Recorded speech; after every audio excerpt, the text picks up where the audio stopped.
Welcome, everybody. Happy Friday. Another edition of the Stretch Run.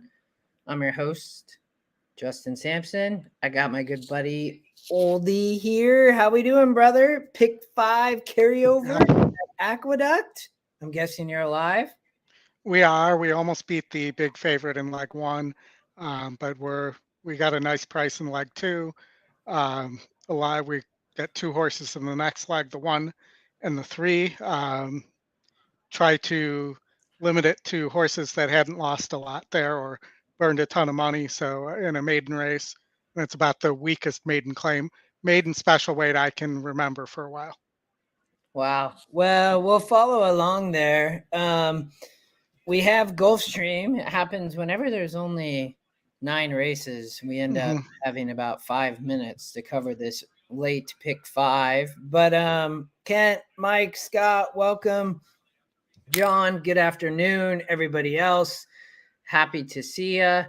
Let's talk this late pick 5 real quick, Oldie. That is your ticket. You are 4 deep with no single. You went 2 by 2. Anything you want to talk about here? I'm really interested to see how this one runs in the first leg. Highest SOR, highest pace, 12%. Dale Roman's horse, currently sitting at 4-1, 8-1 on the morning line. Alvarado stays aboard, and just instead of Roman's going with one of his usual riders, which I thought was interesting. And so I'm really interested to see how that horse runs, as well as the 4 in the next leg. I thought this was a tough sequence, kind of, as I kept looking at it, but I also thought I could chalk out. So we will see what happens. I will show you. That's my ticket. I struggled a little bit here. Yeah. I originally thought this race was between 6, 7, but I thought the 1 was very interesting, as you mentioned, on the rail with the speed. And to be honest, I don't trust the 6 or 7, although both these horses are working well and have a lot of speed and have Irad and Luis Saez. So I don't know here. I spread. I just singled a price horse. It's a big EquinEdge play in leg 4. I know you use this horse, the 3 horse. It's the second EquinEdge pick and is 4-1 on the morning line, which is the favorite from an EquinEdge perspective. So, in this race, I thought you either had to go really deep, or in a situation like this, I just try to find the horse that I think has a great shot. And I think this horse has a big shot coming out of Woodbine. No, I could see it. The horse has shown in the past that it's tactical as well. That's back to a mile as well. I think that will help. I am a little concerned that it didn't run well last time out at a similar distance and level. And, it is picking up Saez here instead of Perez, but, that did concern me a little bit, that maybe something happened between 8:21, 22, and then in that race, because the next time out in October, it did not seem like maybe it was the same horse. Yeah, my only comment was I just don't know if that horse want to be that close to the pace. Anytime this horse gets that close to the pace, it seems to struggle. So that's my hope, that from a pace perspective, there's going to be a lot more pace here, and I don't think this horse is going to be that close. So that is my pure play here. I think this horse should sit amazing trip. I think the other Drexler horse, the 4 with Irad, also will sit a good trip. I was talking with one of our good users, Kenny, last night. We were both up kind of late, and I'm on Pacific time, right? And he always seems to join me. We were dialoguing on a lot of Gulfstream races. So, but I'm with you. But I think this, and then the last race, I see you didn't single the 6 either. Any thoughts here? I thought the 1 was very interesting here with Saez on the rail. I did not really think much of the 1 here, because I think the 1's gonna. I do think the 1 and the 6 are, the 1, 2, 5, and 6 are all going to go.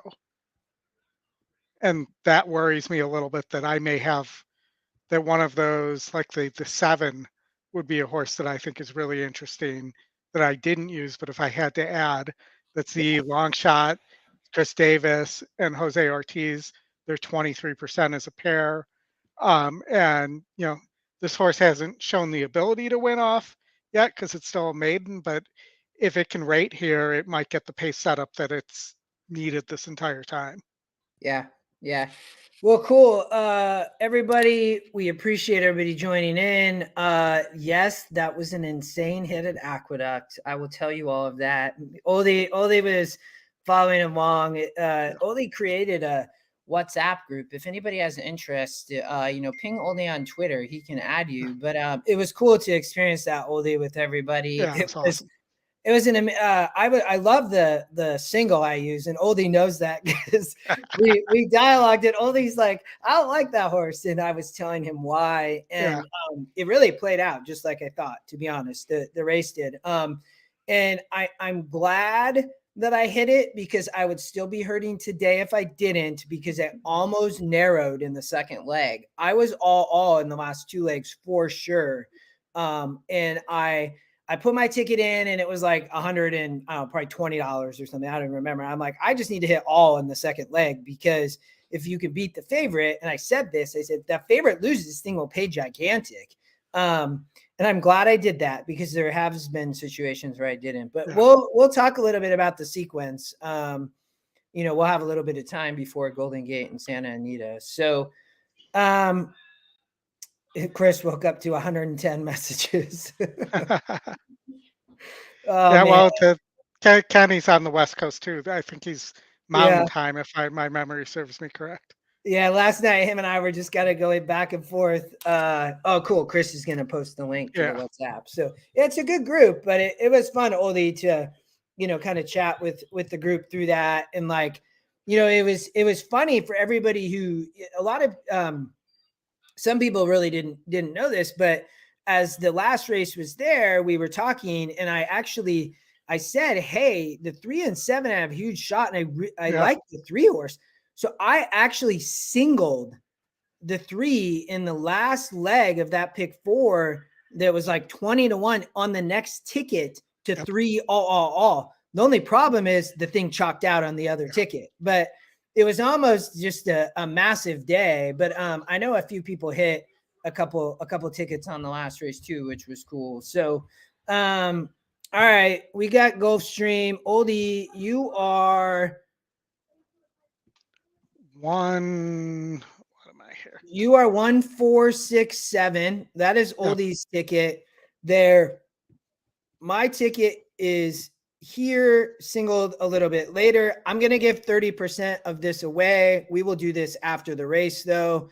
Hopefully the 2% 2 horse does not win, because then I will have to give away another ticket, but that's okay. But hopefully we get through here. We'll do kind of a giveaway in a bit. And we'll turn it over to announcer Pete. That just reminded me too to turn off my my ringer and disconnect my headset from my phone. Yeah, I am going to go on Do Not Disturb. I usually remember to do that. So yeah, Ken, it was awesome. I mean, that was really cool. It's funny. I was here with my kids and we were jumping up and down as that horse. He sat a perfect trip. The apprentice was on that horse, and like just sat right off. The speed was, it was interesting because the beginning of that card on Sunday, the speed just was like melting down, and then the back half of the card, the speed like held up. But yeah. I ran that afterwards with your single and my first leg. You hit the entire pot of the pick 5 for $180 with the ticket generator. Yeah, I played the pick 5 and singled that 5 horse, but I obviously I missed the second leg, which, to be honest with anybody here, if I would have hit the second leg, I would have not hit that pick 4 because I probably would have not played it. But because I missed the pick 5 in the second leg is then why I played the pick 4. So, but yeah, you would have hit but if you only missed the second leg, you would have walked away with like $300-something thousand. Correct. Yes. Yeah. Yes, I know.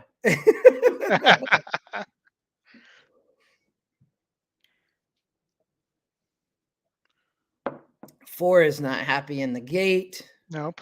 Emma Wonder, consistent daughter of Hello Broadway, brought to the outside. Field of 7 at 7 furlongs. They're at the post. It's post time. And they're off. Almost very bad stumble off at the break from Hazardous Humor.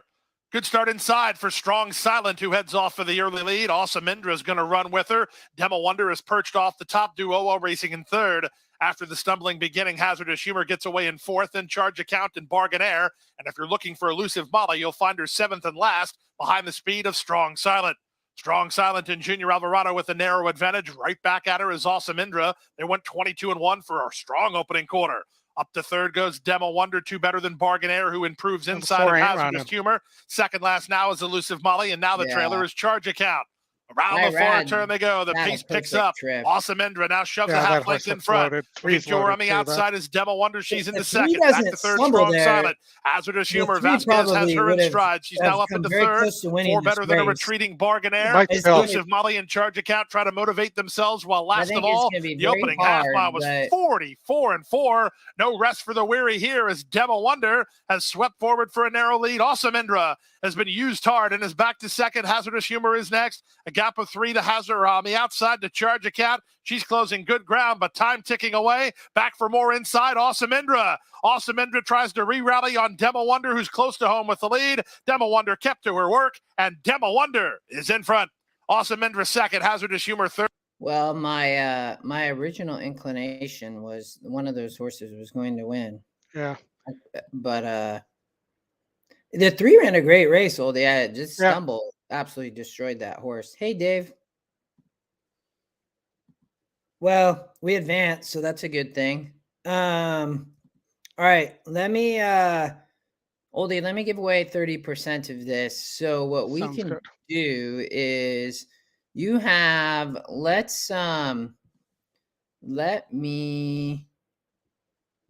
you have your Aqueduct ticket coming up. So let's do this. I'm going to go over to Aqueduct, and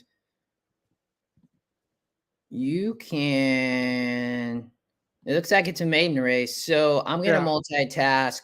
Are you only 2 horses deep here, you said, in your pick 5? We are the 1 and the 3 only.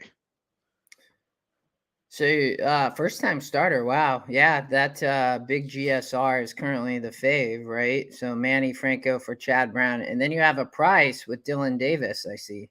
Yes. So if you look at the 7, the 7 is a money burner. 0 for 10, 5 seconds. Wow, that's that is the definition. You are right. And this is a weaker group than what it faced last time out. I'm sorry, a stronger group, and it wasn't able to win there. It's an outside post. This horse doesn't break well typically. I just didn't like this horse at all. And the 6 runs the same race every time out. I think is 0 for. I had written this down for somebody else. Hold on, let me get in my notes. The 6 is a first time starter actually. Yeah. So, but has I believe the 6 had a big drop in wet GSR. So it has a 10-point drop in GSR between wet and regular, and we're muddy. The 2 is 0 for 11. The 8 actually won a race last time out, but is moving up to and was DQ'd. But did that against state bred 25s and is now moving up to routing from 25K maiden claimer. So I didn't like that horse. Mm-hmm. The 3 is working well. The 3 is my top choice here, even though it's only 10%. So I thought this was a really weak field. It's working well. It's Brown and Franco. Shouldn't have any problem. Yeah. Yeah, exactly. And I had, before I even knew that this was a wet track, this was a horse I was on. And then Art in our chat actually convinced me to add the 1 who was his top choice. Lightly raced, could improve here. Had start trouble last time out, got bumped at the break, and is working pretty well. And keeps Dylan Davis aboard. So, and what did you hit the first couple races? Oh, we were pretty wide. We were 1 through 3, 6 in leg 1, and we got the fave, unfortunately. Close race. We almost got the 3, which would have been nice. Mhm. Leg 2, we got the 5, who was 4-1 on the morning line and went to 6-1, and we had that. That horse, I wonder how used that horse will be. That's an interesting horse, just because the horse did not take money, and that big morning line overlay, you could see a horse like this does not get used on a lot of tickets potentially. Let's see, what did the double paid $12.70. Yeah. So it seems like it was well, granted the fave in the first leg was 3 to 5. Mm-hmm. So you're getting 12 on a double, you're getting 12-1 basically. Yeah. Yeah. I'm Yeah. making sure that's a win. Chris is single to the 7 in this race. Okay. Yeah, he took the ticket generator. I saw that. 40% to win. Wow. Though that's the horse. This is the horse that's been burning money. Yeah. Yeah. You can spell Friday with Irad. Yeah, he's been on fire, huh? That's what somebody said up above. The 2 horse, I mean, it's EquinEdge long shot, right? Yeah. Central Pride. I mean, Morning Line likes it. This horse will get overlooked, to be honest. I mean, but it's also 0 for 11. Yeah, I mean, it's not surprising to see it be 7-1. Anytime I see that, though, it tells me which Oldy, I like your play of somebody like the 3. I mean, even the 6 taking money would be a little bit, I guess, interesting. I have no idea how this horse is working, but this just tells me when you see something like this is just a pretty bad race. Yes. Which, even the 5 is obviously very interesting to me because the Morning Line likes this horse, but that's just because the system, I think, is saying this race is not good. And versus like a Morning Line odds maker is putting too much value, in my opinion, probably on somebody like the 7 or even the 8 in a way. So some of these other horses get overlooked as a 3rd-time starter. Yeah, no, and the 5 is first time David Dugan. Oh yeah, I was just gelded as well. This has the cash 21%. Interesting. I mean, I wouldn't be surprised to see this horse run, to be honest. No, I agree. That was that would have been my 3rd choice here. And then Squid Gamer, the 6th, the other first time starter, would have been, if I used 4 horses, that would have been my 4th. But I really thought this was a junk field. It looks like it. I mean, that's where either of the, any of those GSR horses, in my opinion, could run well. Yeah. I mean, even, the 6, but I think that'd be the hard part on the 2 is that horse has raced so many times of like, why would it all of a sudden improve? Daniel was asking Oldy, race 3 at Gulfstream, the 1 was your 2nd pick back at Gulfstream? Race 3? Yeah, I guess. I don't know. Hold on. Oldy was the 1 year 2nd. I don't think I did any handicapping in the first part of Gulfstream today. Oh, okay. Maybe he means leg 3. I don't leg know. 3. Daniel, you'll have to tell us. Maybe you were talking about the lay pick 5, maybe, Oldy. We can see what Daniel says. Yeah. So, yeah, Chris, I see that. I just turned it. We'll listen to this Aqueduct race before we jump back over to. We can't show it, but we'll at least listen to it. So, Oldy, you are 3-1. Daniel said wrong track. Yeah, Daniel, the 1 at Aqueduct was his 2nd choice, or he has 2 horses in his pick 5. The 3-1 at Aqueduct. Yeah, lightly raced. I mean, that's where in a situation like this, it could improve for sure.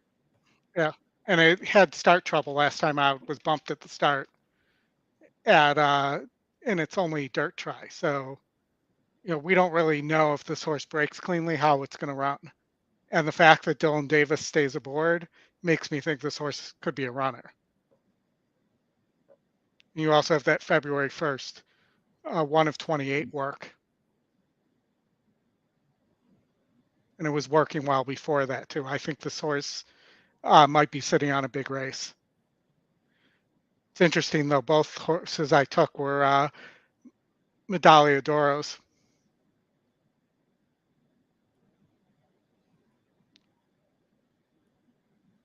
Oh, you were originally going to single there, Oldy. Yeah, to and the 3. yes, and Art convinced me to add the 1. Yeah, I think Art Chris Walsh is singled to the 7 on his ticket, it Yeah. sounds like. Yeah, I know Art liked the 1 at one point, but as we see Art's channel there, so. All right, they're loading. Let me turn the sound on. Well, listen, we can't share it all, but rooting for the 1. Yeah, I'd like the 1. As much as I'd like to be right about the 3, I'd rather get the 1 and make money. Much better start. The inside, Central Pride has early speed. There's a Olympic Dream going to go with that pace setter. Take back just a touch. Is up on the outside is Tiebreaker. He's going to challenge here early. In between horses, Spirit of St. Louis. On the far outside is 8 and Sand. Central Pride has got the lead as a nose in front, but has company. Here comes Tiebreaker and 8 and Sand. They're now 3 across the racetrack. Spirit of St. Louis backed off of them. Is taken into 4th. Olympic Dreams, driven along by Dylan Davis at the rail, is in 5th. Holding that position there, then Refua, who's patiently ridden out in the center of the racetrack. And at the back, it's Squid Gamer. They're now 4 across the racetrack as Spirit of St. Louis. And I mean, the 3's getting a beautiful trip. Yeah. As long as he doesn't fly Central 6 wide. 8 and Sand is right there in second. They've dispatched a Tiebreaker who starts to lose some ground. Then comes the run from Spirit of St. Louis. Refua is taken 4th to the outside of Tiebreaker. Manny looks to be in hand, man. Yeah, I think he's got a ton of horse. The trailer, but it is starting to make up some ground. Was far back early as they work into the far turn. If the rail opens up, the 7 could sneak down there, but I've heard the rail's kind of a mess. I don't know. I mean, this horse just looks to be much the best, man. I mean, that ask Art, that's pretty much what my description was, that this group sucks and that the 3 was going to rout these guys. And wow, I caught a huge break there too. The 7 went off as the favorite. Possibly, I didn't check the doubles and the triples, but yeah, that's how I expected that race. I actually had been on that horse since Monday as a single. Yeah, well done, man. That's awesome. Before I even had a workout report on it. Let's see. So the 7 was the favorite in the doubles and in the pick 3. So that's a break too. Sorry, Chris. Yeah, like Manny just sat a beautiful trip there. I mean, he just let all those other horses do the work, and just like it didn't even get all muddy. He just kind of sat to the outside and just. Well, but that's the way you would expect a maiden special weight level horse to trounce a bunch of claimers that are running at a maiden special weight level, right? Yeah. I mean, those are probably horses that will win at like the 38 SOR level, running against a horse that belongs here. Yeah. Look, the 3 got nailed at the start too. Yeah, no, he didn't have a great start, or he or Yeah. she. He, I guess. Yeah, no, I agree. Well, No, 4-year-old gelding for Peter Brandt. I mean, well done. Yeah. You advance. That is amazing. Chris's was a $12 ticket, so that's good. No, I knew, I saw what he posted, so I was just giving him crap because he would give me crap if it went the other way. Yeah, and John, I was watching that too. I mean, Manny Franco did a good job of just like not letting that horse get a bunch of mud in its face, and he just let the 2 and 8 do the work. So, all right, let's we're gonna give away 30% of my ticket. I already went and did a bunch of things. This is for Gulfstream. Let me get for this ticket here. We got the chalk in the first, which I was not too surprised, but we are singled later. Going to try to beat the chalk at the end. 3 people, 10% each. Leslie, Michael, and Jacob. Look at that. Didn't even Oldy. A lot of times there's somebody who doesn't meet the criteria, but today everybody there was all over it. So, Can you put it up on the screen? Yeah, I see that I did it. I did not do it. So they're the winners. Sorry, I pressed the button, but it didn't switch to the tab. But there's the 3 people. It was still on my ticket, I think. So, and it wasn't. Maybe it was. But there's the 3 people. Demo Wonder wins the first, but we got leg 2, 3, 4, 5 coming up. Let's see here. We have Laurel race 5 here in a second. Oldy, you want to talk about this for a minute as I get this tweet out with these winners? Yeah, it looks like there might be an only speed play at Laurel race 5. It's maiden claimers. The 9 has a 13-point pace advantage. Looks like it gets caught a lot at the end though, so I'd be wary of that. The 8's a first-time starter, and so the 8's also your top E choice, 39%. Currently sitting at 9-2. I'm going to check the wet GSR real fast. There is it goes up to 63 there. If it were me, I'd be looking at that horse possibly. And, if you wanted to play like a $6 try, single to 8, the system likes 8, 5 through 7, 1, 4 through 7. And I think that could pay pretty well. And, we just got done talking about these first-time starters in groups of maidens that aren't very good. I'm gonna flip it over to the track, Oldy, just so that. All right, can you see? Should be able to see Laurel. Horses have reached the starting gate. Yes, now it's there. Okay. Yeah, I think, Anthony, I saw that. The 9, though, is pace, but it did drop on the wet. Oldy, who'd you say had a good wet GSR here? The 8 is the one that I'm interested in. Increases in wet GSR for the distance. First-time starter, top E, win percentage, top pick, but not the fave. It's 8-2 right now. And the 9 just seems to stop. Over the border, Foul Nation. So that try I gave out again was double bid. 8 over 5, 7 over 1 Point through us home. 1, 4 through 7. Even though it would seem to make sense to use the 9 somewhere in there because he's probably going to finish second or third. Slingshot Boy. So probably out that horse.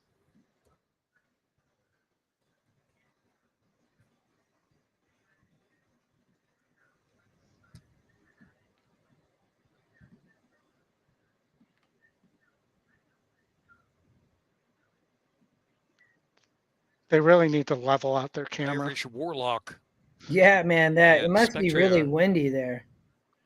Last 2 up. It makes it look like the outside horses are at a major disadvantage. An Irish Warlock. Because they're on the bottom part of what looks like a hill there. California Ghost is 2-1.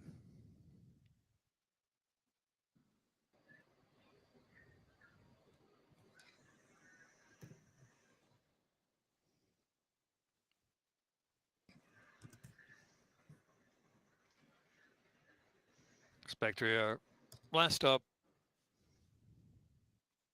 Going in 3-1, 2-1 California Ghost. 1 mile, second wire finish. They're off.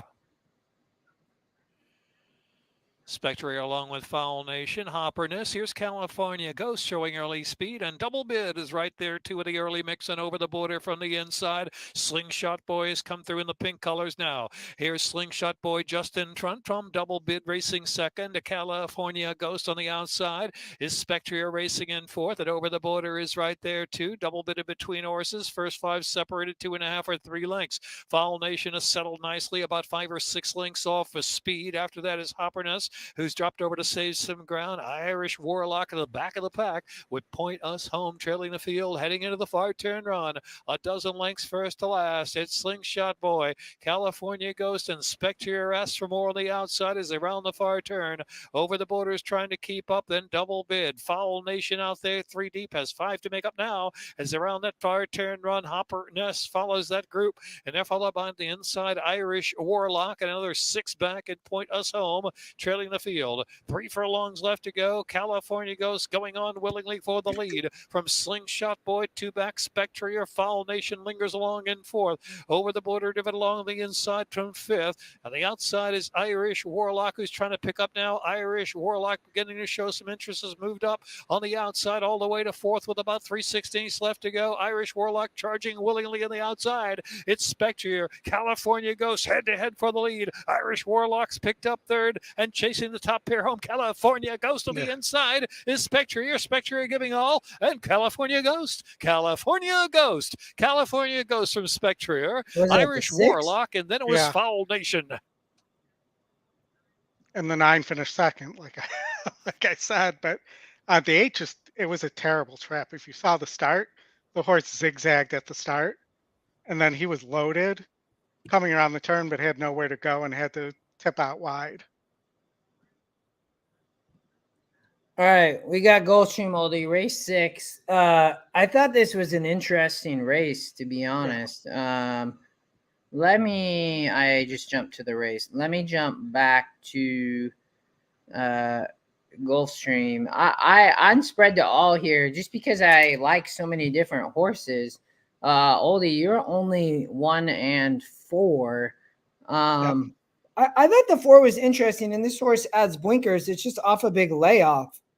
Big GSR. I think, the question is, right, like, what is this horse? I mean, it looked like it had a lot of talent, but now comes off a 10, 11-month layoff. I don't know. I was trying to beat some of these. I thought the 3 at 21% was absolutely interesting, to be honest with you, as the pace of the race. But what were your thoughts here? Yeah, so I thought that the Chad Brown 1's going to run here and is likely the actual pace of the race. With Irad? Yeah. Yeah. You're going to send off the rail there. Second time starter. I think has more speed than showed first time out. And Brown's really high percentage with second time starters. And then, yeah, I agree. The 4 was really interesting.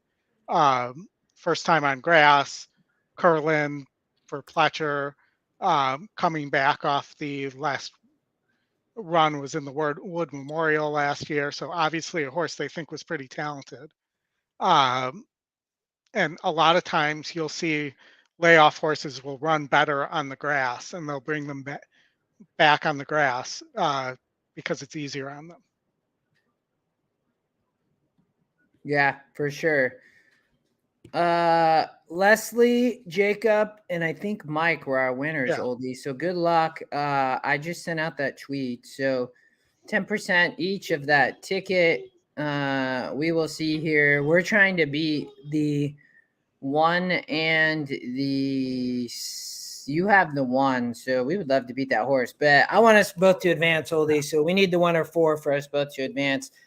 The 7, this trainer is not 1, but for whatever reason, this horse is 12%. That's what, this race just confused me because, you end up with a Chad Brown here, but maybe it's just Chad Brown dropping this horse in here. Oldie, and to your point, Irad's going to send, and this horse was the favorite last out at Tampa and is ready to go. I mean, this is not a great field. Yeah, I mean, similar to our discussion about Aqueduct, about it being a weak field, it really, the level of this field really depends on how good the 4 is. I almost singled the 1 here, though. And, I look at the 7. The 7's interesting because of the GSR bump back up to going back to a mile, but was running against weaker to begin with last month, Mm-hmm. at I least mean, by SOR. the only thing this horse, I guess, could improve still. I mean, Yeah. Awkward start. Oh, yeah, this horse has had so much trouble. I mean, is the biggest thing here. So this is where, from a long shot perspective, right, that horse could really improve. I mean, it's had so much trouble in those first 3 races, and this is just not a great field. So, Yeah. It'll be interesting. Chris, what is Chuck? Chuck has a ticket at Oaklawn. Must have done well. We'll have to make sure to root for Chuck of whatever he has. So, Boom. Chris, what did Chuck hit? Or was that yeah, just a boom that he got a price there and has additional legs left? and that, I mean, you get a horse that adds blinkers and anti-rad, and I think that's Oldy. You said that the one's likely to show more speed. I would not be. I would expect that by adding blinkers and IRAD just being aggressive. So, I don't know. I think again, this race is interesting. That horse could be on the rail though, and could end up getting just massive pressure from Tyler Gaffleone on the 3 horse. Who, this horse is like. I mean, nobody knows this horse is 21%, right? I mean, it's not really taking any money. If people knew that this was the second win percent horse, this horse wouldn't be what it's the 4th selection. And you have a great jock. I mean, I would say Gaffleone's an upgrade over Reyes, but this horse is over 8 and hasn't hit the board. But you could toss the sprint turf races that it ran okay. If you get past this race, I mean, this horse is just struggled, but at the same time, it's a very weak. I guess I wouldn't say it's a weak field, but it just doesn't look like a strong field. And this horse definitely could improve. We have just so you know, an objection, inquiry at Laurel on the 9, the second place finisher. Yeah, here I flipped over to the video since we're gonna get to Gulfstream here in a second. So Oldy has the 1 and the 4. My ticket is spread to all here. We will see what happens. I see that the 9 is objecting. Well, I don't know if somebody's objecting to the 9 because all they're showing is a bird. So I'm not sure what's going on. I see that. Maybe they're flipping the gamblers the bird. I'm not sure. Yeah, right. All right. They're headed over. At the moment, they're headed on to the Tapeta course, but ultimately headed over to the turf at Gulfstream, race number 6. They're going 8 furlongs.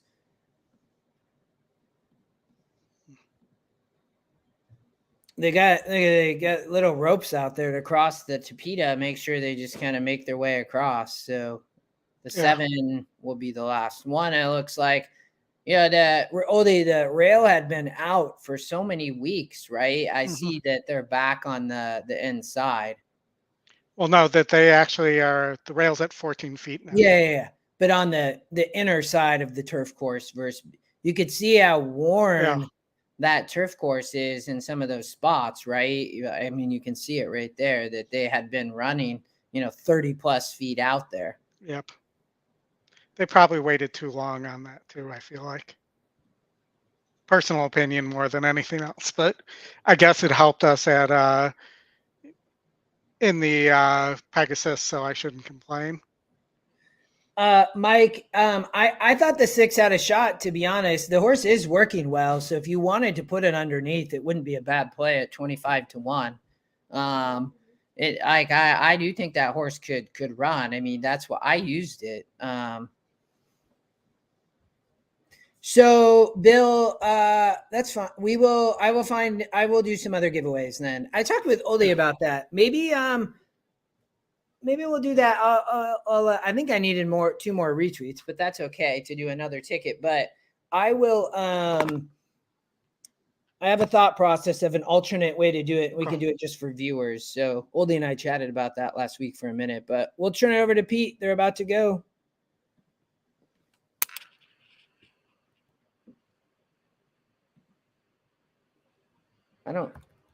There's no sound, but Yeah, I don't know what happened. hold on. Oh, your sound's off. That's why. No. Yeah, I it don't is. It was muted there.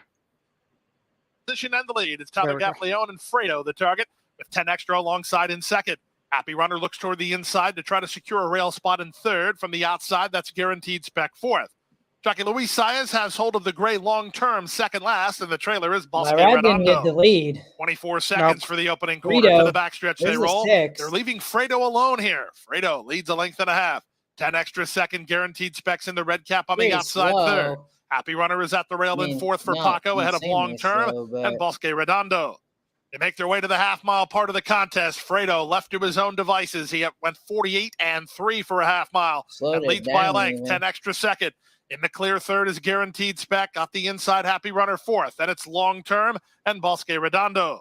Around the far turn they Your go. With the seven's lead, running. it's Fredo. Panichi goes on the attack with guaranteed spec. Yeah, I He's mean, second. the one Looking it- for room I is realize a Paco lot on of Happy horse. Runner. He's in that I loose just rein don't know if pocket you're gonna be able to position in get there third. from way back Driven there. fourth long-term, then Bosque Redondo as they reach the top of the stretch. Fredo tries to finish it up. He turns for home on top. Happy Runner looks between horses down the center and guaranteed spec. There's an eighth of a mile to go. That was a Fredo, great ride by he has the Gaffleone. lead. Happy Runner shifting ground. That does him no favors, and that gives Fredo a clear lead. Fredo down the road. Second, Happy Runner. Third, guaranteed spec, then Bosque Redondo. Gate to wire, Mr. Gaff. Womp, Sorry, womp. Oldy. Womp. As the saying goes. But boom for you and the people who are on your ticket. Yeah, Kenny and I talked a lot about that horse last night. I sat there, I was talking to Cam, like, I don't know why that horse is 20%. It could have been just because from a pace perspective. I mean, the horse was 0 for 8, but that field was not anything special. Right. So we advance. Oldie, that is a bummer. I like when we both advance, but That's all right. we will get back to things on Santa Anita and Golden Gate here. What, in an hour? I don't think we still haven't. Yeah, it's insane that with Santa Anita only having 7 races today instead of 8. I'm assuming a race or two didn't fill. Yeah, that was my guess too. So, all right, let's Oldy, you want to I mean, I'm happy to, if anybody wants to, Oldy, anything. I know I posted on this sequence on this pick 4. I mean, I think most people know I singled. Yeah, Scott Pratt is not, but I singled Funny How on Sunday in this kind of middle pick 4 at Aqueduct, and I went single and then all. And you know, the 5 horse ended up sitting a perfect trip with Katie Davis, and then it ended up being absolute prices, a $54 winner, and then a 33, and then a 37. But Oldy, any thoughts here? I mean, I'm happy to share anything, but I mean, I thought we'd talk about it for a minute, but any questions on your end? Well, I was on the 2 and the 4 at that race, if you remember correctly, and I thought the 4 was going to be closer to the pace than it was. The 4, I don't know if it broke slowly, whatever the case. After I lost that race, I went to the grocery store. So I get a message from you. So I haven't told you this story. I get a message from you. I got a bomb in the next race while I'm at the grocery store on text. And all of a sudden now I'm pulling up Aqueduct to watch the next race as I'm grocery shopping from the cart to root you on. That's great, man. And then I made it home to watch the last race. Yeah. It was cool, you know. It was some people know I reached out to the connections here, and like it sounds like they're gonna put something together for the barn. So I'm gonna try to just chip in and help out. But you know, Katie, I think this was one of, like, maybe one of her first stakes race wins or something. I'm not really sure, but you know, the thing I didn't like about this horse was that it had won at 7 furlongs. It raced really well, but as a 6-year-old, this horse could not stay on the track, and I did not like anything about like these gaps in work patterns. You know, this horse ran in December, and then they gave it a layoff until January, but then they, you know, maybe they were just waiting for a stakes race, but I just didn't trust this horse was ready to go, and that, you know, its wins really were back here in 68s. You know, even though this was showing as a 76, you know, I did win a 72 here at 6 furlongs, but in general, you know, I didn't like this horse really at all as a favorite. I try to beat these when I find problems in them, and you know, it has so many layoff lines, and you know, really had just that one win, and you know, you get a horse like the 5, and funny how this horse had won 4 races in a row, continually rating, stalking off the pace, you know, was winning easily, and then wins in a 64. So when I saw this as a 76, Oldy, I don't know why it was a 76, to be honest, because I didn't see the 4 or even the 2, who was really the only horse that concerned me being a 76 horse, because again, these horses were winning, you know, in 66 and 70. So they were a max 70 to me. And I thought she could really improve here. Yeah. And I thought that my wrong opinion was that this horse was just a little below class, being that it had only won by, you know, 100th of or 500ths of a length against 64s. You know, I saw, you know, it moved up from 63 to 64 or 60 to 64, and you can see the difference in level there. But the fact that the 4 broke poorly and didn't really run till it was too late, I think changed the complexion of this race too. And you were smart because you anticipated, well, maybe this horse won't be ready to go. Yeah, I mean, I just don't think this horse is the same horse, like, or it really just, to me, gets kind of overrated. I mean, not that it's done really well. It's won 8 of 14 times, but, you know, and it had, you know, it'd been racing in stakes races and it had won, but, and it was a state bred, right? So there's a lot of opportunity. It's really cool. The video, if it's on Twitter, if anybody wants to look it up, like there's a bunch of videos and a big group of connections. This is I believe is a syndicate horse, just from the Adolphi Racing Club. So I always love seeing that, because I've participated in a few horses before, and you know, a horse like this is a kind of a dime. You're not going to get these very often in a syndicate that is a winner and continually keeps winning. Yeah, no, agreed. Tony, the only problem is I did not look at all at Aqueduct. So not that we cannot, since we still have some time for Golden Gate or Santa Anita, but I don't. Oldy, did you look at all at this late Aqueduct card? I didn't, but I can tell you that one of the guys in the stretch run chat says that he has a tip on the 4 in race 5, that horse is going to be live. So that's probably where I would consider singling, even though it's low GSR. I would say it's going to be too hard, Tony, to do this, only because Oldy and I are not looked at it. How much time do we have?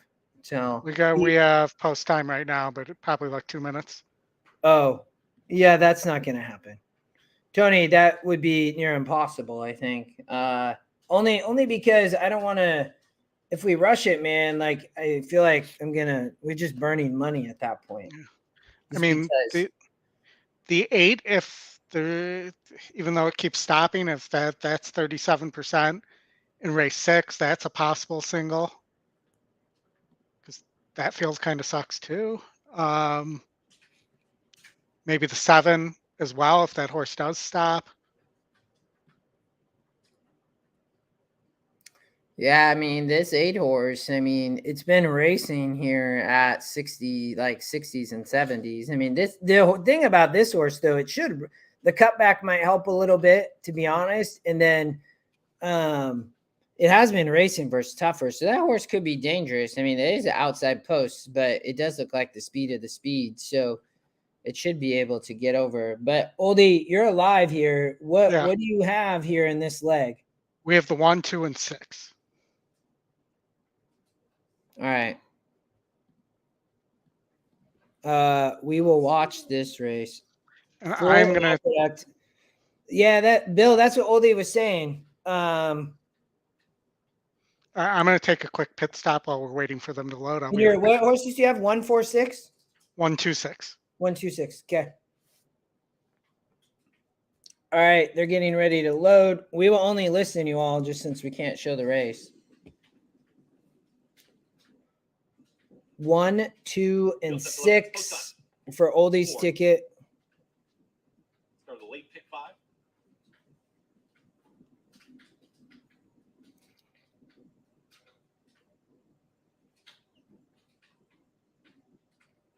Daniel, it was not that bad. I will tell you that. I was talking earlier, Daniel, on there. The second leg, I almost did not press all just because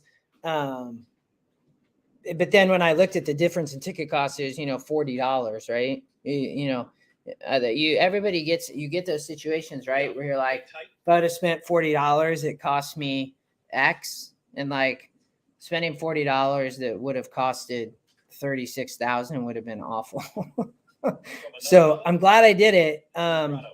But the sequence just looked very, of all those races, some of those looked wide open. So good luck, Oldy. They're about to go. And hard scent is Irish Exit. Wants to be on the lead, and Irish Exit will get there. Dr. Love is going to track off with that rival with completed Gen at the rail. In that group of 4. Come on, don't give the lead to that horse. Irish Exit. Take him out of shoot as a neck in front from another mother. That's a Parks combination there. John Service and Frankie Pennington. Yeah. Lengths. Back to Hang Tight. Another 3. Back to the trailer. Blue Grotto. On the front end, it's Irish Exit. The long shot is up by 3/4 of a length. I think that horse might go gate to wire. That opening quarter mile. Complete agendas. Nah, I mean, they're not going all that fast. These are 35K climbers. And it's not like these are low-level horses. At the back of the field, it's Blue Grotto. Nobody's really coming. No, they went 48-3 for a half mile time. It's Irish Exit. The 6 is in hand, man. From another mother is great. So is the 2. Dr. Love is progressing in the red. They're asking now. The rail. This group of 4 is now 15 lengths in front of Blue Grotto and Hang Tight. They're the 2 trailers. The one is gonna have to find a spot to go.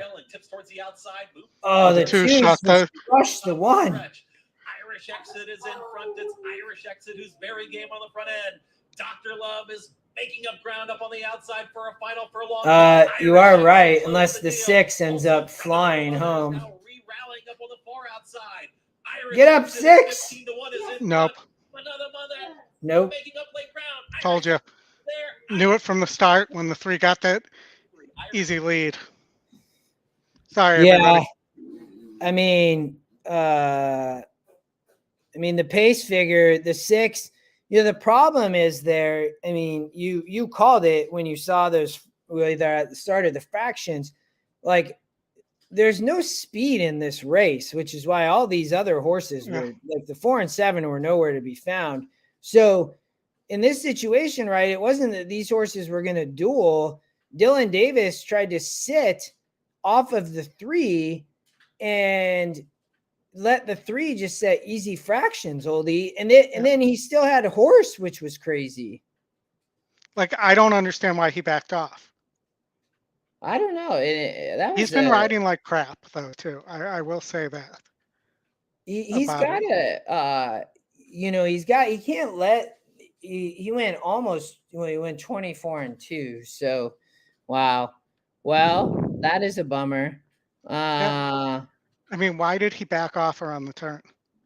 Razor's here. What's up, brother? So you have the Gulfstream pick 6. Good luck, dude. Let us know what you got. I saw Razor. You hit it yesterday. If anybody doesn't follow Razor on Twitter, you should. Yeah. He has been absolutely on fire with sports bets. I need to Razor. I hit a Jalen Hurts prop bet in the Super Bowl for 2,300, brother. It was a good one. So, but Razor has been on fire. If you don't follow him on Twitter, check it out. He has been just crushing it lately. So good luck today. Razor, let us know what you got, and we will follow along. I am 134 here, Oldy, on my ticket at Gulfstream Park.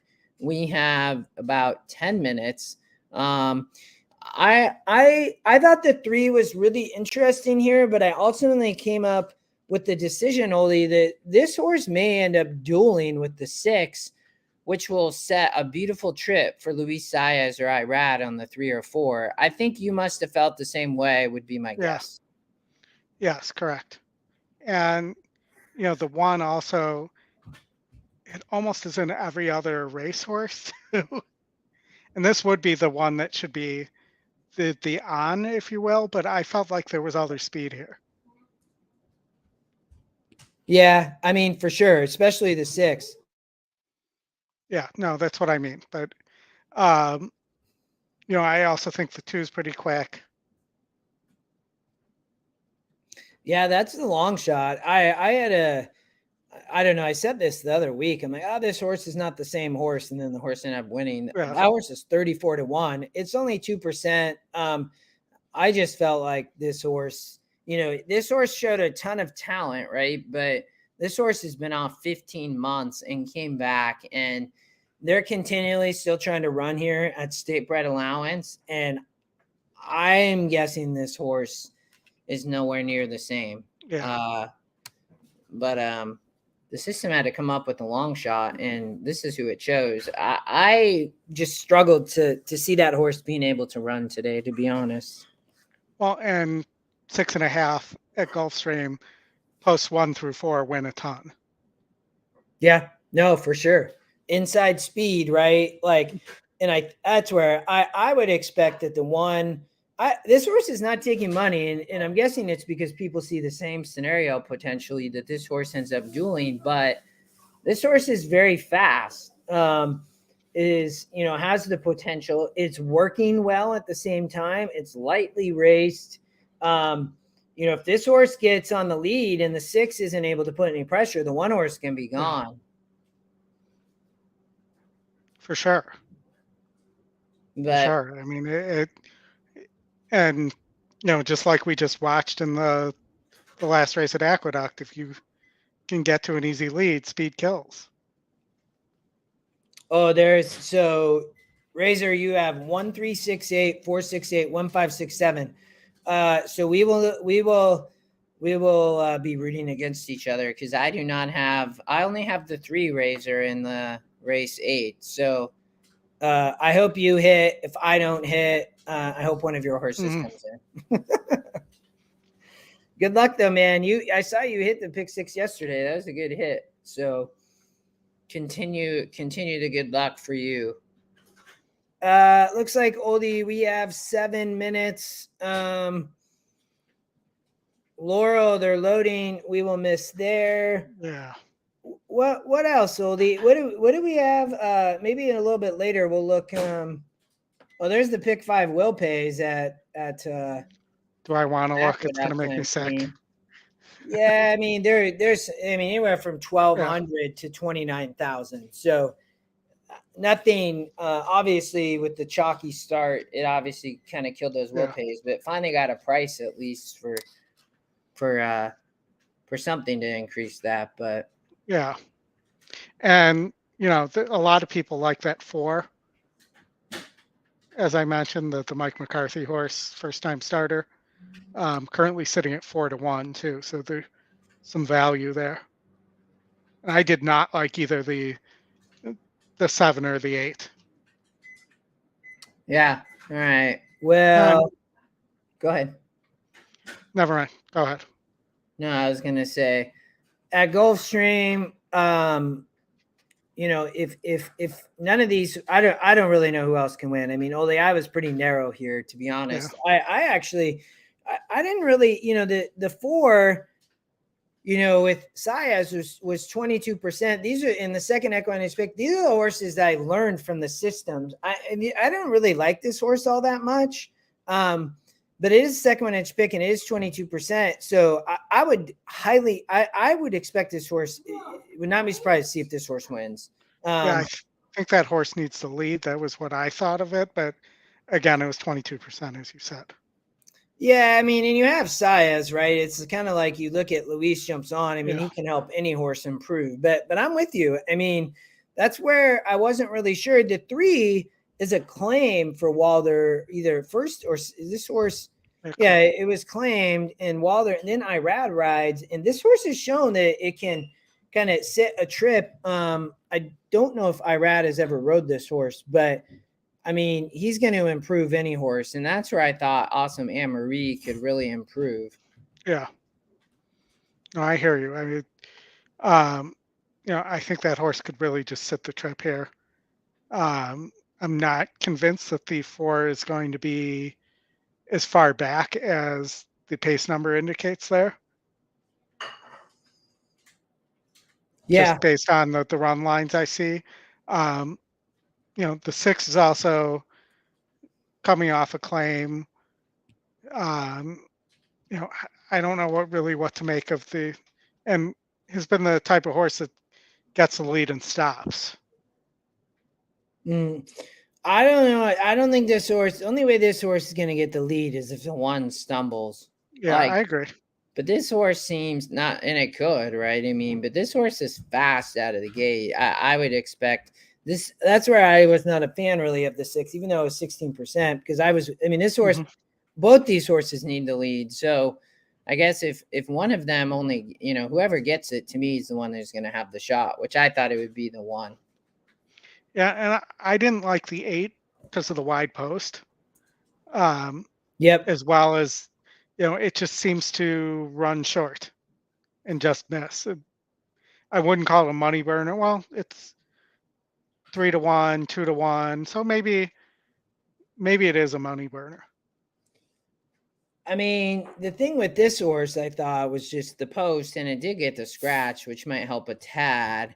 But look at the money earned at 6.5 for this horse. It's pretty wild. Kenny and I were talking about this horse last night, and you know, it gets back to it had been racing in open company and then raced in state bred last out and nearly won. My concern was the post, but with the 7 scratch could help. I mean, this horse for sure will be dangerous. Jose rides for Noda. I know Irad a lot of times rides for Noda, so it's interesting to see him land on the 3 over the 8. So, well, and he does ride a lot for Wilder too. Yeah, for sure. All right, what do we got? 3 minutes. They're out on the track. I'm gonna flip over there, Oldy. We got Golden Gate in 41 minutes. We will, Oldy, how about we cover the Golden Gate early pick 5 after this Gulfstream race? Sounds good. Okay, and then we'll have Santa Anita to do as well. We probably will not cover Laurel today. I think we'll just stick with Gulfstream, Golden Gate, and Santa Anita.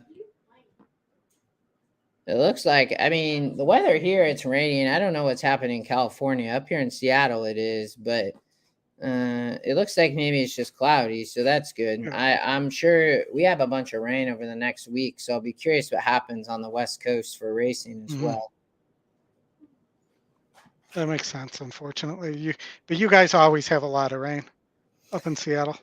I always tell people, I say, I mean, maybe, but we just tell people that so they don't move here, Oldy.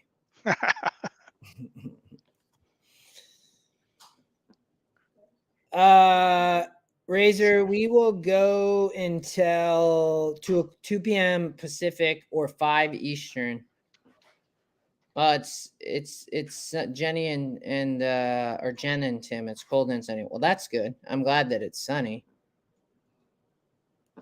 Chris, are you? It's 2600 to the Ford Aqueduct, but are you alive?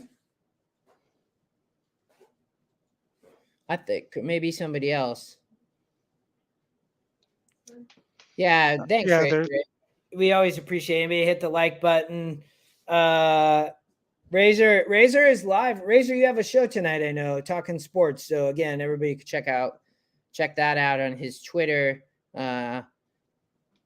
And he's a great sports handicapper for sure.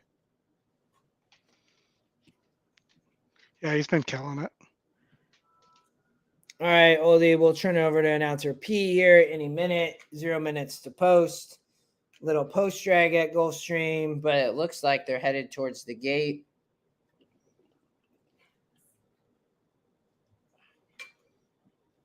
Oldy, plans for the weekend? Daughter has practice from 9 to 5, both Saturday and Sunday. And then because we're in Dallas for NCA, which is like one of the 2 largest nationals competitions the following weekend. So that's gonna driving back and forth and then just doing stuff to get ready to leave town, I guess, would be my answer. Nothing fancy or fun. I love it. Yeah, What about you? I don't know, man. It's gonna be probably pretty chill. I need to probably run some errands. My 9-year-old turns 10. He's sitting here eating lunch, and next when's your birthday? Thursday? Yes, next Thursday. Nice. So probably do a little birthday prep this weekend. He's with his mom, so just relax. I think we have a friend who's got a birthday party, so it won't be too crazy. Very nice. Yeah, we're definitely the post time here. They're headed towards the gate finally, so that's good. This is interesting. I was going to look at Santa Anita for a second, and I noticed going past Oak Lawn that in race 8, Old Man CZ Rocket is running. At Oak Lawn? Yes, in an allowance. That got your attention. Well, I just flipped over there. Wow. Look at there's obviously a bunch of scratches. Scratched nearly half the field. Let's see if he's still in. Wow, what's he been up to? He's not raced since Keeneland. Yeah, well, that's when I made fun of him running in the Breeders' Cup Sprint, and he almost won it. Yeah, at 32-1. Yes, and he just missed. So, I mean, they're obviously bringing him back for a 9-year-old campaign, it looks like. Huh. He's got his artificial hip and his walker. Yeah. Great horse, though. I mean, look at that. $2 million winner. Look at that. Hit the board, nearly 70% of the time. Yep. I mean, you have other good horses in here, too. I mean, you have Necker Island, who, has won some non-graded stakes races. Going forward. Morello, who won the Gotham last year. To a tee to take the outside gate. Scotty, good to see you. Post. First 3 races to Oaklawn were all long shots. That's wild. And they're off. To a T was away quickly. Adios, Baby, and Sonicus ridden for the lead. Gitana has something to say about it. It's going to be Gitana, Adios, Baby, and Sonicus 1, 2, 3. Well, Awesome Man Marie comes away behind the battle horses while racing in 4th. Down at the rail, My Sassanaka one broke ahead a little of slow, though. The early trailer is Dignified. Yeah, they go to the half-mile point, and Jockey Edgar Zayas intent on getting Sonicus to the top, and she's there now while going quick. 22-3 for the opening My quarter. rat is Second is Adios Baby. Moving through at her inside is Awesome Anne Marie. I don't know. The fourth is Gitana. They Then My let this horse Sassenach get and to a loose, T. man. Still out the back is Dignified. Around the forward turn at the I would 5/16. love the Sonicus one by here. 2.5.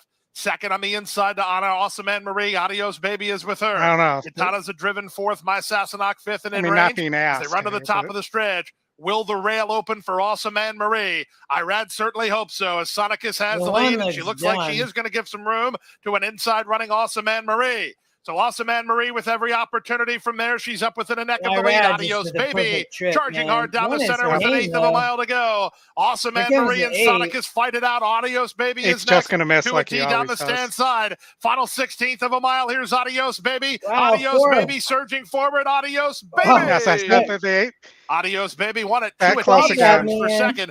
Awesome Anne Oh. Marie had no excuse Yeah, at all. She that- was in a show photo in 118-1.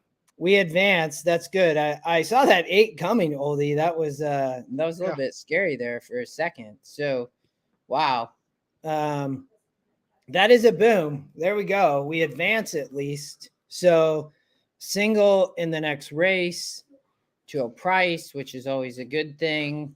So Oldy, look. So I'm trying to follow the chat here. So Daniel, Santa, I see what you're saying. Yeah, maybe they were dragging for a long time. that's crazy about Oaklawn. First 3 races Were long shots. And Scotty, we one of the guys in our chat has a tip on the 4 in race 5 at Aqueduct. This horse was the EquinEdge long shot, Oldie at Oaklawn. Look at the morning line, and this was like that 2 horse yesterday at Gulfstream Park. I Or mean, that 6 horse on Wednesday that a bunch of us singled that was 15-1 on the morning line, and then we got blown up in the last race. You didn't happen to see how a bunch of us lost that last leg, did you? It was one of those really bad beats of a 2 horse battle down the stretch, and we got the loser and didn't have the winner. Yeah, that's wild. But that's insane. And then the third race was EquinEdge. That one at least paid a price. Look at that, 8-1. That's crazy. So you were saying the 4 you had a tip, Oldie. Scotty, you have the 7 4 times. Yeah, coach, you too. So Jake is singled to the 4. So Scotty's singled to the 4. Jake, I think Scotty, that people were saying. So here, we can jump over to Aqueduct for a second. Well, I guess we have 8 minutes. So Oldie, we should probably start looking at Golden Gate, but Swanson Lane, Scotty, you have the 7 who fabulous funny, and then you have to beat the 8, which so everybody's trying to beat the 8, so that's a good thing. So all right, let's I'm gonna keep this tab here for a second, and then Oldie, you want to give me your pick 5 first, and then I will do mine after. Would it be easier to do that, or do you want to? I did put it in the chat as well. Oh, I have it. Give me a second. Let me pull it up. No problem. I can pull it up. Think you'll like my single. Well, you might have singled the same horse as me, so we'll see. Oh, if you singled the Scotty long shot or the E long shot in the second race, then we did. Yep, that's good. So you are, let's see here, 108. Look at that's pretty wild. Look at that. It's because I think that's on my ticket. I see. So you're 1 through 7, 5, and then you are 2. You're sharing the wrong screen though, too. 4, 2, 3, 4, 7, 2, 3, 5. I'm not that 2 horse. This horse is a bum. I don't know. 48%, but I could see it winning. I see why. Yeah, it's hard to ignore 48%. I mean, you could, but I just didn't see anybody else I really liked here. All right, let's start with yours. Let's talk leg one here. You're 1, 3, 4, 5, 6, 7, all but 2, who's Yep. a 3% horse, is 0 for 13. So I'm not surprised by that. This is just a brutal maiden race to start the day. I like the 3 and 5 here best, Oldie, but I also thought this race was fairly wide open. I like the 3. So really, a lot of times I look to spread when you see win percentages and E picks don't match. And here you don't have a match at all. I like the 7 a bit because it's top GSR. I like the 3, and I believe I like the 5. Here, the 1 I didn't think all that much of because of the drop in class. I also didn't expect the 1. Is your screen showing? Can you scroll up for a sec? Oh, I see. Hold on. Yeah, or you're showing 2 to 5 also on that. It may have not updated, but 2 to 5 seems crazy on the 1 when it's 0 for 21. Yeah, I mean, this horse is just I mean, it's dropping second EquinEdge pick, but 0 for 21 is brutal. Yeah, and the 3, the 2, is 0 for 13, never in the money. So that horse was hard to use there. I probably should have dropped the 1 here as I look at it. Yeah, I mean, 11% to win, dropping an SOR, second EquinEdge pick. I mean, but 0 for 21. I mean, Cristobal Herrera. I mean, it's hit at 10%, but I don't. Maybe the live odds just got manipulated. And has run at this level before and not won. Yeah, I mean, this horse. I mean, it just shows how bad of a. I mean, this is. I'm guessing this is bottom level at Golden Gate. It might go below this. I don't know. This might be the bottom level. I saw one of these horses had run in a maiden 5, so there's a maiden 5 level. Okay. The 2 has run almost all its races in maiden 5s. Oh yeah, at Golden Gate. So that would be the bottom level. I mean, no wonder this horse is. I mean, this is just a brutal race. I mean, in these situations, you get somebody like the 3, right? This horse is dropping in class. That's where I thought, and the GSR increases. So I thought that horse was interesting for sure. So all right, let's talk about this horse, Oldy, because Dizzy Dasmira, 1 for 5, a bunch of one-time winners here. The EquinEdge pick, but the part I love about this horse, Oldy, is there were some horses here I really did not like. The 1, the 2, and the 6. And this horse is the top win percent, right? And I think it's going to sit a good trip. But tell me what you liked about this horse. Last out winner was showing up at 30%. So that tells me that this trainer has a pretty high percentage win rate on last out winners. I thought that that a bunch of these other horses had not been winning against similar. And, if you look at the 5 also was running for 8K waiver maiden and is now in for a 4K tag. So that tells me that this could actually be an easier group and that this ownership group is being reasonable in how they place their horse. It is the long shot, but top win percentage. And we've done pretty well with those. And looking at the other horses, the 6 doesn't like to pass anybody. The 2's only win came against 38s. The 4 is the other one that I was at least remotely interested in. High percentage jockey. But, the win did come last out against 32s. But, at least it was lightly raced. The 1's 1 for 12.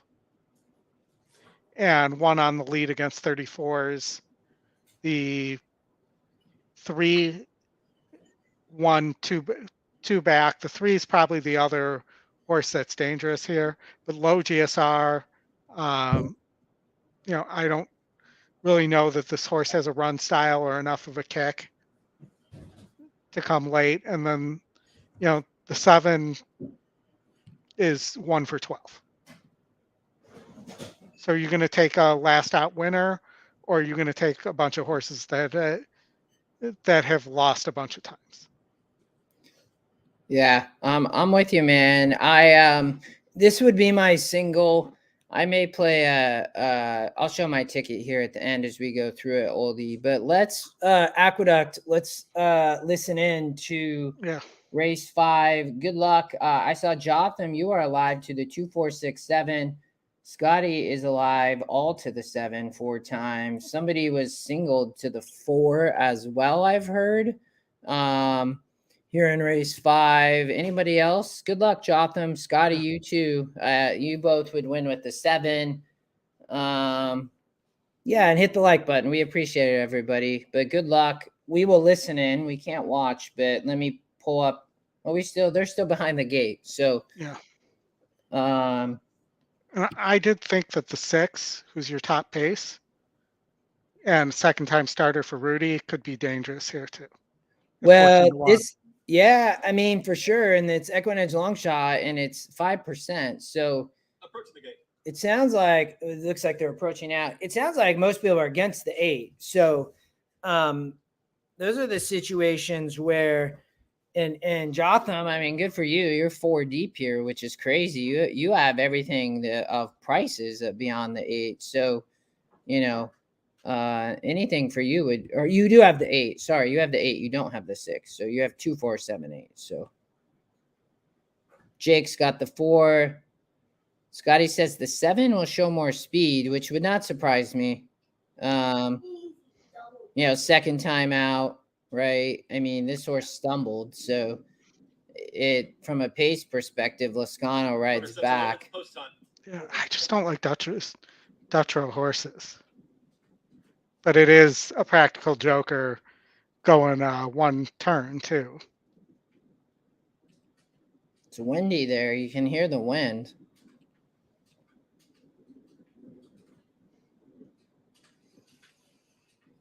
What were the will pays on the 7, Scotty?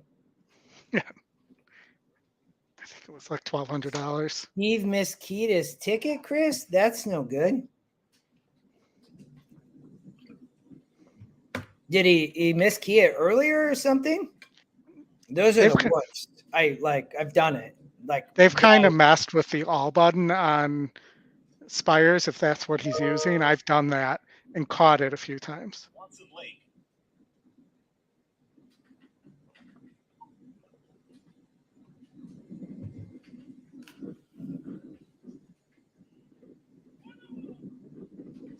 I do think we're probably all underrating the 8. Mott's been pretty hot too, but Dylan Davis is riding like crap, so he'll probably win here after I said that out loud too.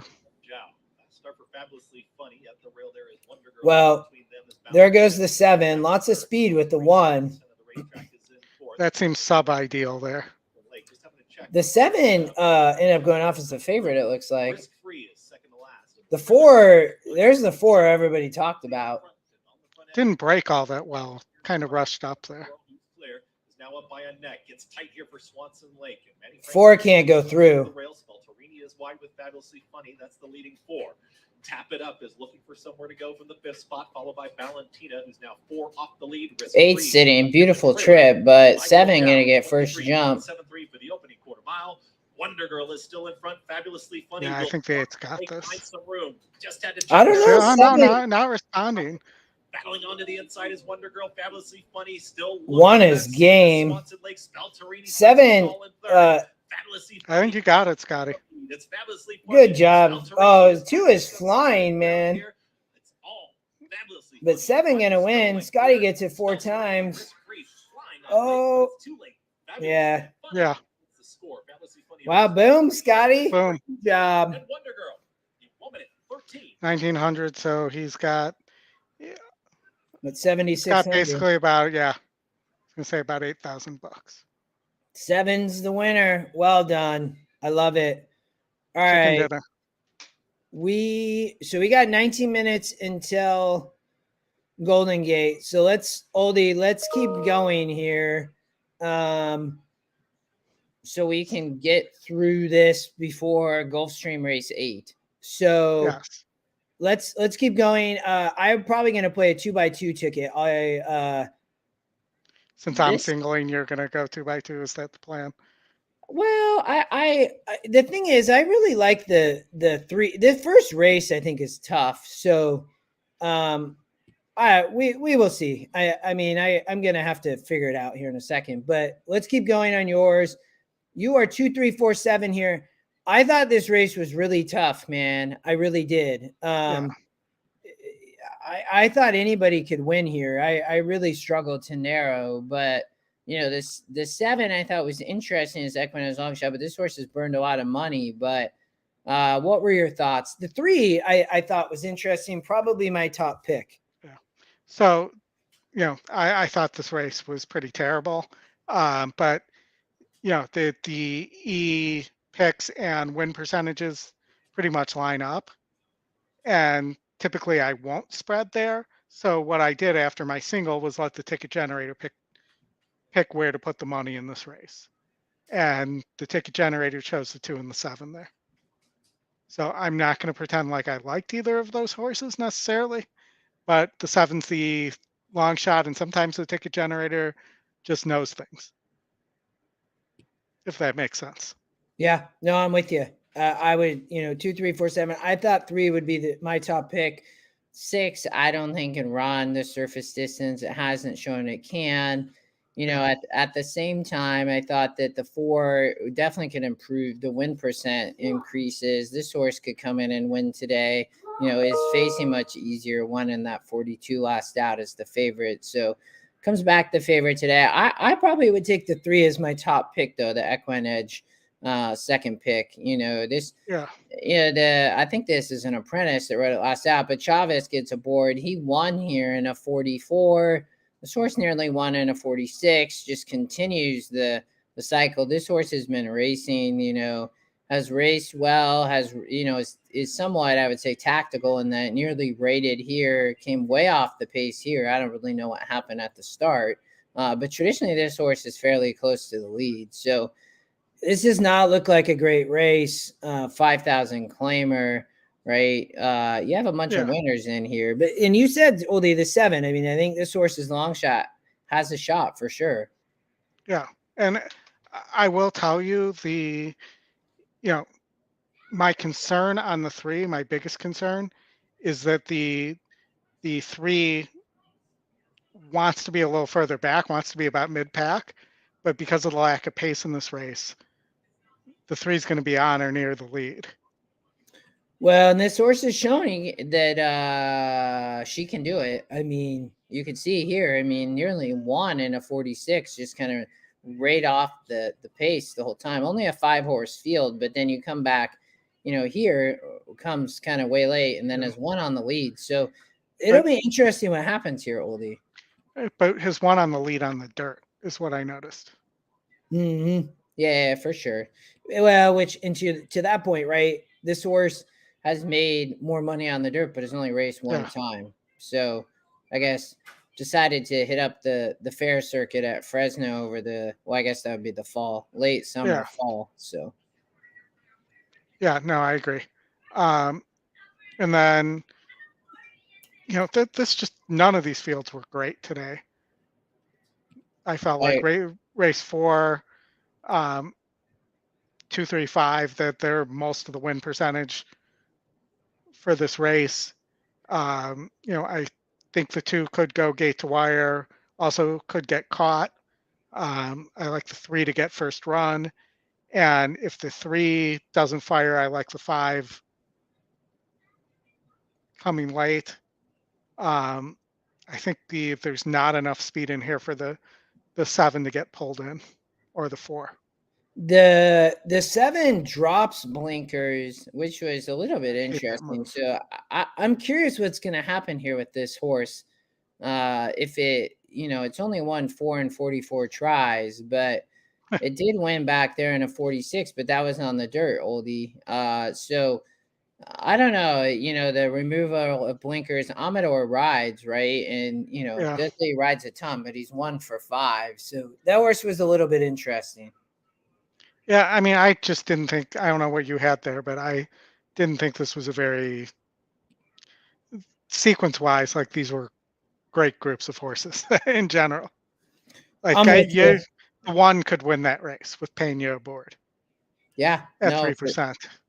for sure. I don't disagree. I thought that the only problem I thought here was that I think this, at this type of level, 4,000 claimer, right, that I'm expecting these horses to melt down, and I think, the 3 has been on the turf and been better on the turf, but this horse may just be facing a bad field as it drops in class here and could sit, a trip, Yeah. but I don't know if it can. I mean, that would be my question. Right. No, I agree. And it is dropping. So in theory, it should show more speed. It should be able to pass horses. But again, that's theory talking. And, the 5 and the 3 both are taking a similar drop. But the 3 has a larger morning line and a higher win percentage, which is something as a better I like. Where the 5 is your second choice overall and has a lower win percentage, which I thought All was right. interesting. The last, you are 4, 5, 6. I could have used probably every horse in this race, to be honest. So, again, an allowance race, so a little bit of class here, but we still got 4 minutes till Gulfstream. So let's close it out, Holdy. You're 4, 5, 6. I think I'm gonna go all. I'll show my ticket here in 1 second, but I thought the 4 was beatable at 43%. I thought the 4 was interesting. I think what I don't understand is why the horse went from a 65 to a 66. 66 to 58. But won in similar fashion. So maybe this horse just wins in that fashion. The 6 I thought was really interesting here is beaten similar to this group. Should sit right off the 5, who's the pace. And then the 5 I took because the 5's the pace and has been facing better than this group and is going to drop in. And if the 5 gets away, the 5 could go gate to wire. Yeah, the 1 was the other pace, right? And this horse scratched. I thought that horse might be when I first looked, might be able to go wire to wire, to be honest. So when I saw that, I kind of screwed up my thought process for the race, Oldy. Yeah, no, I like the 1 here as well, and I was kind of bummed that horse scratched. I thought that was a big scratch. All right, so that's Oldy's ticket. So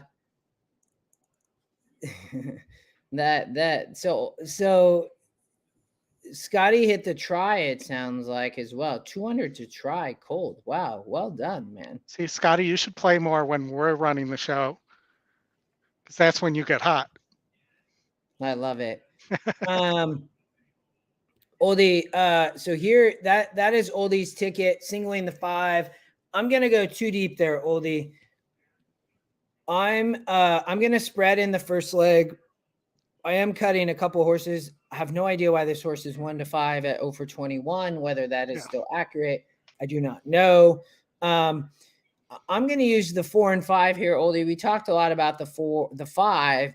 You said the other horse you like was the 4, and I agree. This is just a bad field, and I think both these horses are lightly raced. So I thought the 4. You have a big morning line angle. It comes off a win as well in a 32, so it could be tough. But both these horses won last out. So the 5 looked much the best, but I thought the 4 as the first EquinEdge pick, Oldy, would be interesting. I ended up singling the 3 here, and I just went with the win percent in the second EquinEdge pick, Oldy.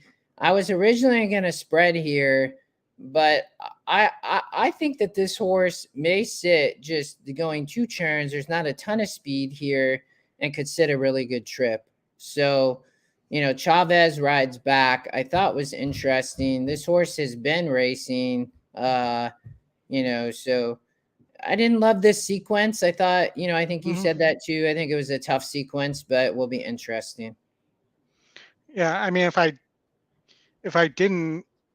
had a strong opinion in race 1, that's where I think I could narrow. My strongest opinion is the 1 shouldn't be 1 to 5 right now, which seems insane to me.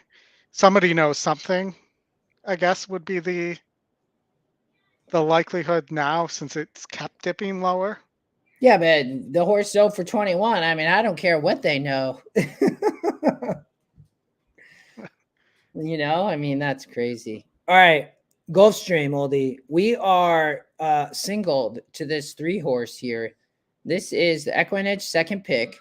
It is the price play. It's currently 10 to 1 with a 4 to 1 EquinEdge morning line.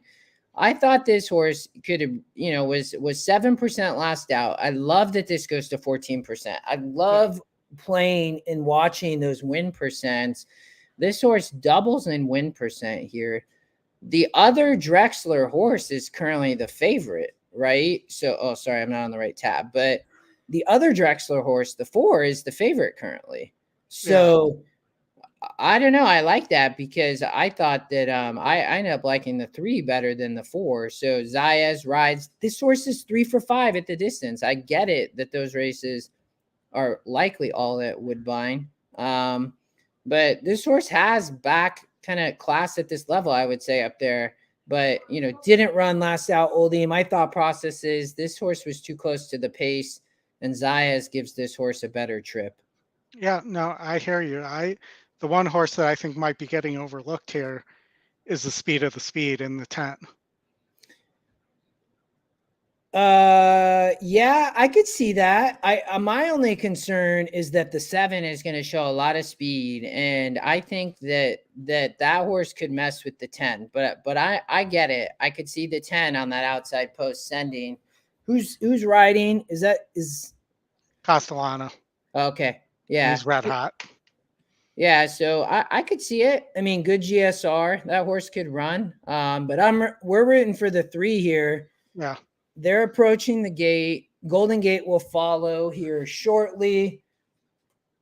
I do need to play my. Oh, look, Matt Dinnerman is singling the 3 with me. So I always like that. Matt's a great handicapper. Absolutely. I will also point out, for those of you who like to bet the Scotty first pick at Gulfstream, the 6 is currently at 7 to 1, which is usually not a price you see on the E first pick. See, I still call it the Scotty first pick. I don't think I'll ever break myself with that habit. Did Scotty handicap with Stewart today? The horses are moving in line for race number 8, first half of the double. We're on the It's a turf good here. race. I'm rooting for the 3 along with my Rebelde going forward. EquinEdge, Leslie, Mike, and Tetragrammaton draws the outside gate. Won? Jared. I don't know. Oh, I don't know. Not Jared Bush. Tetragrammaton but and the double. Locked up, all set. They're off and running. Rebelde off slowly. I'm going to show speed. Great start for Tiz Romantic, who springs off for the early lead. Tetragrammaton from the top shelf is going to run with him. Away in third is Joe Phillips. Outside fourth and Bright Devil. Saving ground inside is Durskill. And it's a length and a half to Self-Made together That's with an Gospel example Way. of a wide Summer post Shandy is second last. versus an The early inside trailer post and the is difference. Rebelde. Around the first turn they go. Very with rail tough. position and the lead. Tiz Romantic, 3 parts of a leg. Tetragrammaton on the outside in second from Joe Phillips is a patient third. Bright Devil is fourth, well, a bit keen. The pace is a quick one early. They've gone 5 ahead of the team of Dursky on the outside, Self-Made. And it's a length and a half. Gospel Way, 2 better than Summer Shandy, and Rebelde is last. Yeah, I saw that. Opening quarter, 23-1 as they race to the half-mile point. Tiz Romantic still has the lead. Hounded every yard by Tetragrammaton on the outside. A length back to the rail, and Joe Phillips racing together with Bright Devil. Self-Made, patiently ridden by Irad Ortiz Jr. and in a good spot. He'll have options where he wants to race. Then back to Gospel Way. Dropping back is Dursky. A gap of 3 to Summer Shandy, and Rebelde is last. as they went to half in 46 seconds and they run to the top of the stretch. With Three the not gonna advantage, run. Tetragrammaton by a neck. Tis Romantic is Irad second. is Self-Made wide. swung to the center to launch his bid. Bright Devil just inside him. Off cover and Joe Phillips. Plenty of hopes Wow. here with an eighth of a mile to go. With the advantage, it's Tis Romantic. Joe Phillips between horses. Self-Made down the stand side. Final eighth I of a might mile. get it. Tis Romantic trying to get home. Self-Made trying to Right, pick him up. right. Here comes Self-Made surging forward. And it's a photo Boom. finish. Very close on the money. If he got there, it's in the last. Well, wrong Drexler, Oldy, but Yeah. right Right angle. strategy. Yeah. Yeah, I mean, we talked about that horse. That was really the only other. Well, I guess I like the 6 a little bit, but I was on the 3, 4, 6, and ended up laying on the 3. But that he got a. I mean, he ended up getting up at the line. I mean, Irad, of course, is Irad.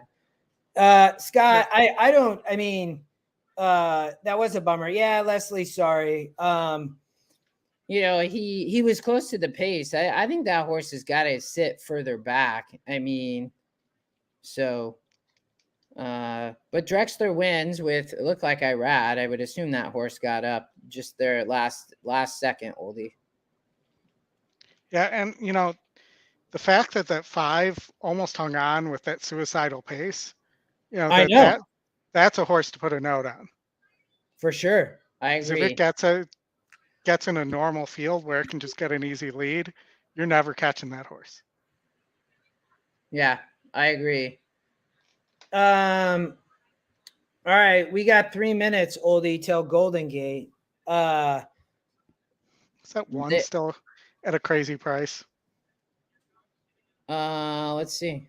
2 to 5, currently even money. That's my ticket there. Single to the 3 in race 3. Spread here in the first leg. No 2 or 6.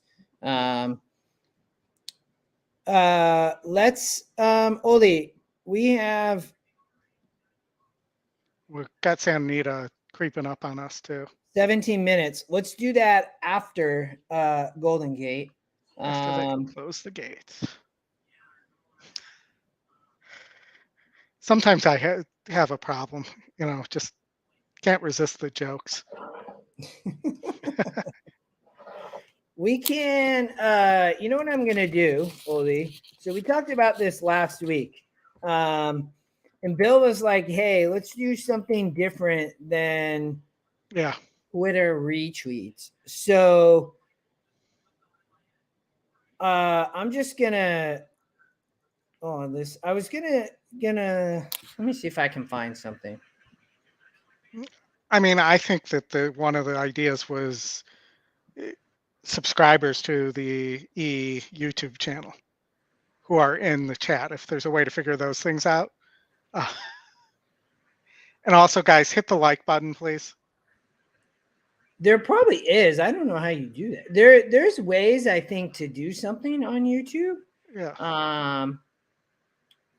Bob, what were you backup legs to the 8 in the last? Are you talking about at Golden Gate? No, there's no. Where are you at Gulfstream Park? Maybe Gulfstream. Hey Nate, good to see you. Yeah, Ken. Bill was kind of saying the same thing. So I was thinking, you know, there might be some other ways to do stuff, and we can try to do it through the chat. There's probably a way to do something, Oldie, like you're saying. I just don't know how to do it. So we can look at that for next week. But maybe we can.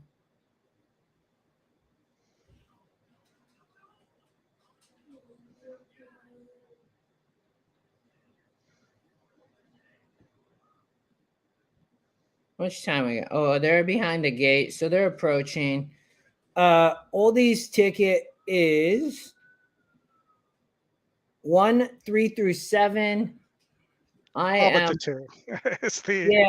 all but 2 and 6. Let's get a price, Oldie. Mm-hmm. Looks like they're approaching the gate. We'll turn it over to Mr. Matt Dinnerman.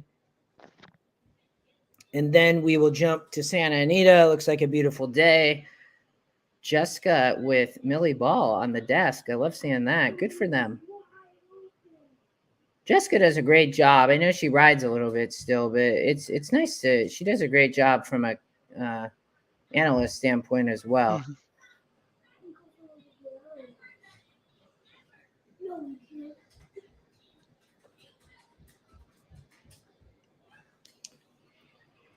For sure. Oldy, did you drop your Santa Anita ticket? I will do so right Okay. now. I'm just finishing it up, actually. Perfect.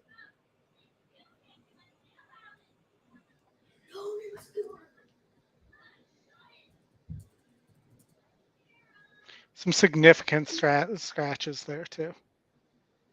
I know. I just saw that. And the red light is now flashing on the starting gate at Golden Gate Fields. The runners have made their way towards the gate for race number 1. The first race, ladies and gentlemen, kicks off our 8-race card today. 4-day race week today, this afternoon. Oh, yeah, there's racing on Monday. Yeah.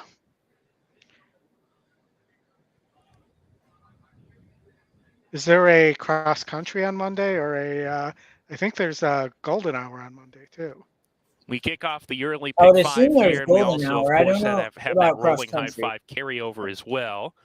Lookout point to the inside post is loaded into the starting We're gate. actually off on Monday. Here's African Prince. Good for you. Kid I Stole am a not. Kiss coming up next. My kids All my are. clients said the same Kid thing to Stole a me. Kiss. Post 3. My kids are actually off. They were off school yesterday and today, so they're usually they would be at school, but at the moment my 7-year-old's over here playing. Well, he's actually playing Madden. It looks like on Xbox.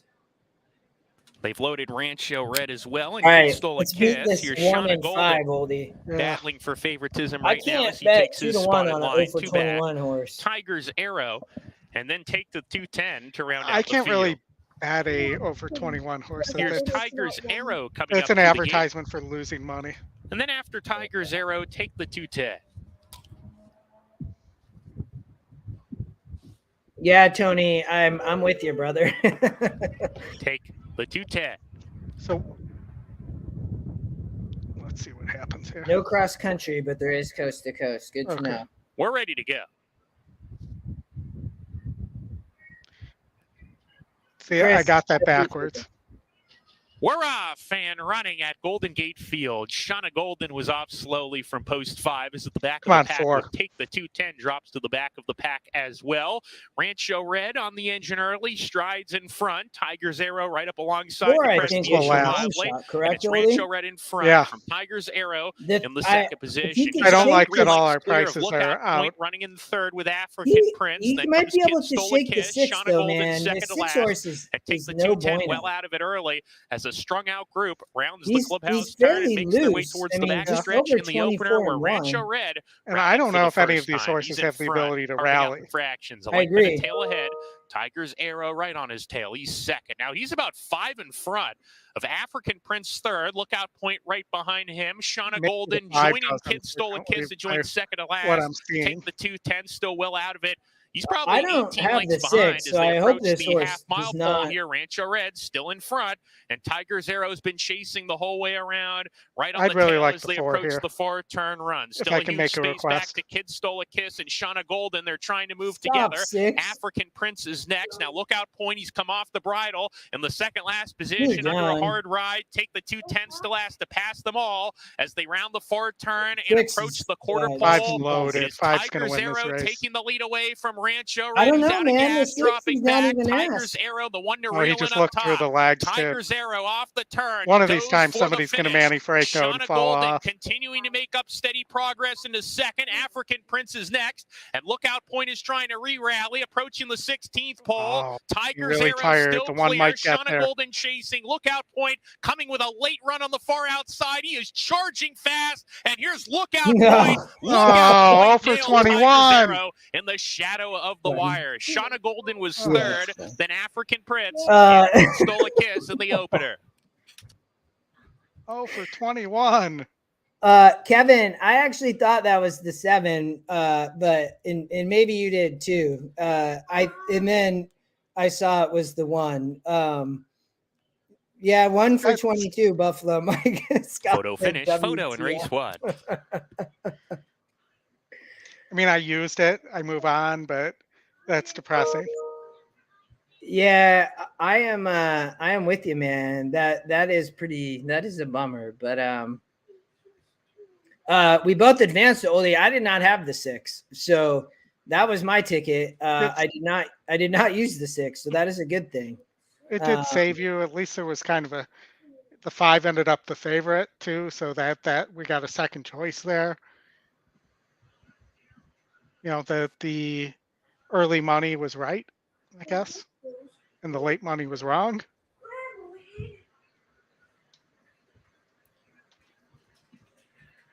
All right, we're gonna jump to Santa Anita, you all. Let's see here. Oldy, you are 4, 5, 6, 9. 1, 2, 3, 4, 5. Single the 3. Galavi. 2, 3, 4, 8. All right. What else we got going on here? Aqueduct. We are past Santa Anita in 8 minutes, so we will. It's kind of overlapping today, so we will mute there. We have 8 minutes. Let me duplicate here.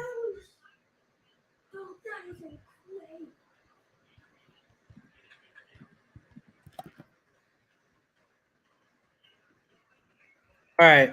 You are 4, 5, 6, 9 here, Oldy. I cut the 3 and 8. You obviously did as well. The rail is out. I will be honest with you. I thought the 1 or 2 might run. So I am using them, but you are not. But I don't know. It's just a state bred on the turf. I thought that as first time starters here, these horses are 9 and 10%. That any of these horses could win this race other than the 3 or 8. But what any other thoughts from your perspective? I thought the 1 out of the horses I didn't use was the one that was dangerous. You know, I just couldn't use the 2 at 42 GSR. I don't care if it's 10% or not. You know, this horse does not appear to want turf.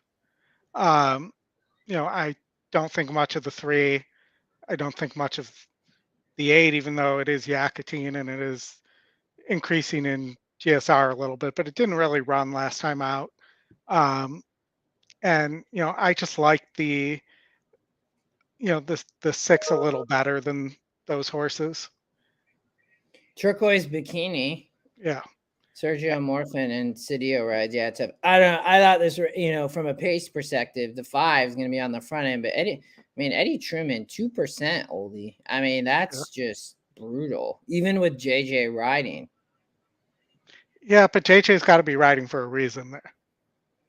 Well, I get it. I mean, to me, that's where I thought the first time starters had a shot, man, just because I thought the field was just kind of like, ugh. Yeah, I mean, maybe, but yeah, again, this is a kind of a gross field, but you know, if the 5's cheap speed, I think the 4 DeSormo's been riding really well, and you know, I think that horse has a chance. I don't love Mario Gutierrez, but the 9 has a chance, even with the rail out. I mean, with the rail out, you prefer somebody who's wider at the start, from what I learned at Gulfstream, than a inside closer. And the 1 and 2 don't look like they have any speed and are to the inside. Yeah. All right. And the 1 holds a tough place to break from with the rail out. Yeah. This I thought was a tough race. I really did. I thought anybody could win. And yeah, Sky, he's not there. I know somebody said he's riding at Fairgrounds tomorrow, so I'm guessing he just took the day off, right? And yeah, I mean, he may be. It may be when his flights were too, because you're starting late here at Santa Anita, and he needs to get to New Orleans. Yeah, for sure. I mean, it just may be a situation for him to get there that he couldn't ride today. But yeah, he's on a lot of decent horses at Fairgrounds tomorrow, All which right. I'd Keep love going. to talk about too, because I think the Risen Star is pretty wide open, and the horses people are going to be on are all wide posts too. So I think that you could end up with a bomb there. All right, let's go to leg 2. You press the all button here. Yeah, I thought that the 6 horse was the most interesting, the scratch, to be honest, Oldy. So that by makes 2 of seeing, us. yeah, I was kind of bummed, man. I mean, I thought that horse had a good shot. I mean, the win percent was really increasing, and then I just saw a little bit ago as we were doing the show that horse scratched. To be honest with you, I thought Oldie, even though the 2 horse might show some pace here, I thought DeSormo for Kryjak, this horse is off the claim, right? And they moved this Yeah. horse off the turf and back to the dirt. I thought that this horse might wire the field. What were your thoughts on that? But then also, you ended up pressing the all button. Yeah, and it really came from, I don't know what to make of this 5. The 5 ran against 64s and didn't run last time out, but was eased.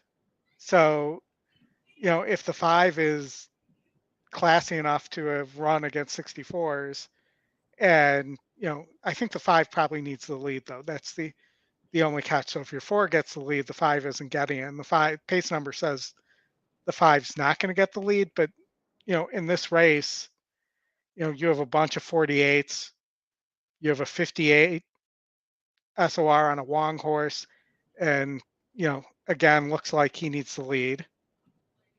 And the 2 isn't really a horse that's going to be coming from way back either. So all these horses are going to be pretty bunched up, and I think pretty much anything could happen at that point. Yeah. No, for sure. I thought that the 4 had a huge potential here, Trojan Way. The Morning Lion loves this horse. I mean, it's a good claim, I would say, to be honest. I mean, this was a 38, but we're in the 16,000 claimer, right? And many of these horses have tried a bunch of times to get the second win, right? So I thought that horse was dangerous. The 1 was a little bit interesting. Luciel as the EquinEdge long shot, I thought as well. But, Frey rides and for Yakutine. But I thought this could be dangerous with the 4. I would assume that this horse is probably sending just based on its past dirt kind of history at 8 furlongs. But we'll see. Well, and the 1 looks like it could, at least going 1 turn, it could rate, but I have no confidence in this horse going 2 turns. That's the problem. Yeah. Which is, why it's 10-1 on the Morning Line also. Mm-hmm. Yeah. All right. We got 1 minute. Oldy, you want to talk about your single real quick to the 3? Yeah, of course. So the 3, even though it's the highest pace number, I do not expect it to want the lead, and it does not need the lead. It's top EE pick, top win percentage, I believe top GSR as well. No, second top GSR, tied for top SOR. I have a note on the horse as well, and if you look at its last 2 races, it didn't get the lead, sat right off, both at 6 furlongs and at 8. So, and this is 6.5, but not down the hill. So I just think this horse is tactical, and is just going to sit right off the other speed here and pounce on the 1 who's a cheaper horse, and doesn't look like a turf horse. All right. And then you went 7, 10, 11 here. Looks like the 4 and 9 scratched. Any comments here? I almost singled the 7. In this kind of maiden race, I didn't trust it. It is dropping a little bit of GSR there as well. The 11, you're getting a 7-point GSR, 8-point GSR jump. Sorry, I can't read. As well, going to routing, on the dirt. And then the 10, has run a bunch of times, but has been really close against similar here. And then in the last, Oldy, I'm singling the 3 horse in the last. This horse is the top GSR. It's run well. Some of these other horses scare me, but I love that the system loves this horse. To be honest, the GSR increases for Inbronsky style from going back to 6 furlongs. I think this horse can improve. I really do. It's had some troubled trips. My concern, I think the biggest thing is this horse going to have the lead? That's my biggest concern. And I don't know yet, to be honest. I think Vasquez gives this horse a great ride for D'Amato. You're 2, 3, 4, 8 though. Yeah, I didn't love the 3 here because the 3 is the type of horse that just looks like it gets caught every time. It's in position, it's right there, and then it just, I don't like when I see a horse get the lead in the stretch and then get caught. Yeah, and then they're it's off. happening Sorry, multiple y'all. times. Sorry. Followed by C-. Yvette's Surprise inches up on the outside of Point and Shoot. Stay in Line takes him to the 3/8 pole, leading the way over Turquoise Bikini with Paula Cinta still in third. Far outside, Yvette's Surprise at joint fourth. Then comes Love Our Family, smooth as silk, looking for a spot at this stage, followed by C- and Point and Shoot. Stay in Line by a head with a quarter of a mile to go. Turquoise Bikini is up alongside. Yvette's Surprise 3 wide. Love Our Family is next. Point and Shoot in the center of the course, starting to gain a bit of momentum. They're 1/8 of a mile from home, and Stay in Line digging in. Point and Shoot's getting to her, though, and Point and Shoot very confidently handled.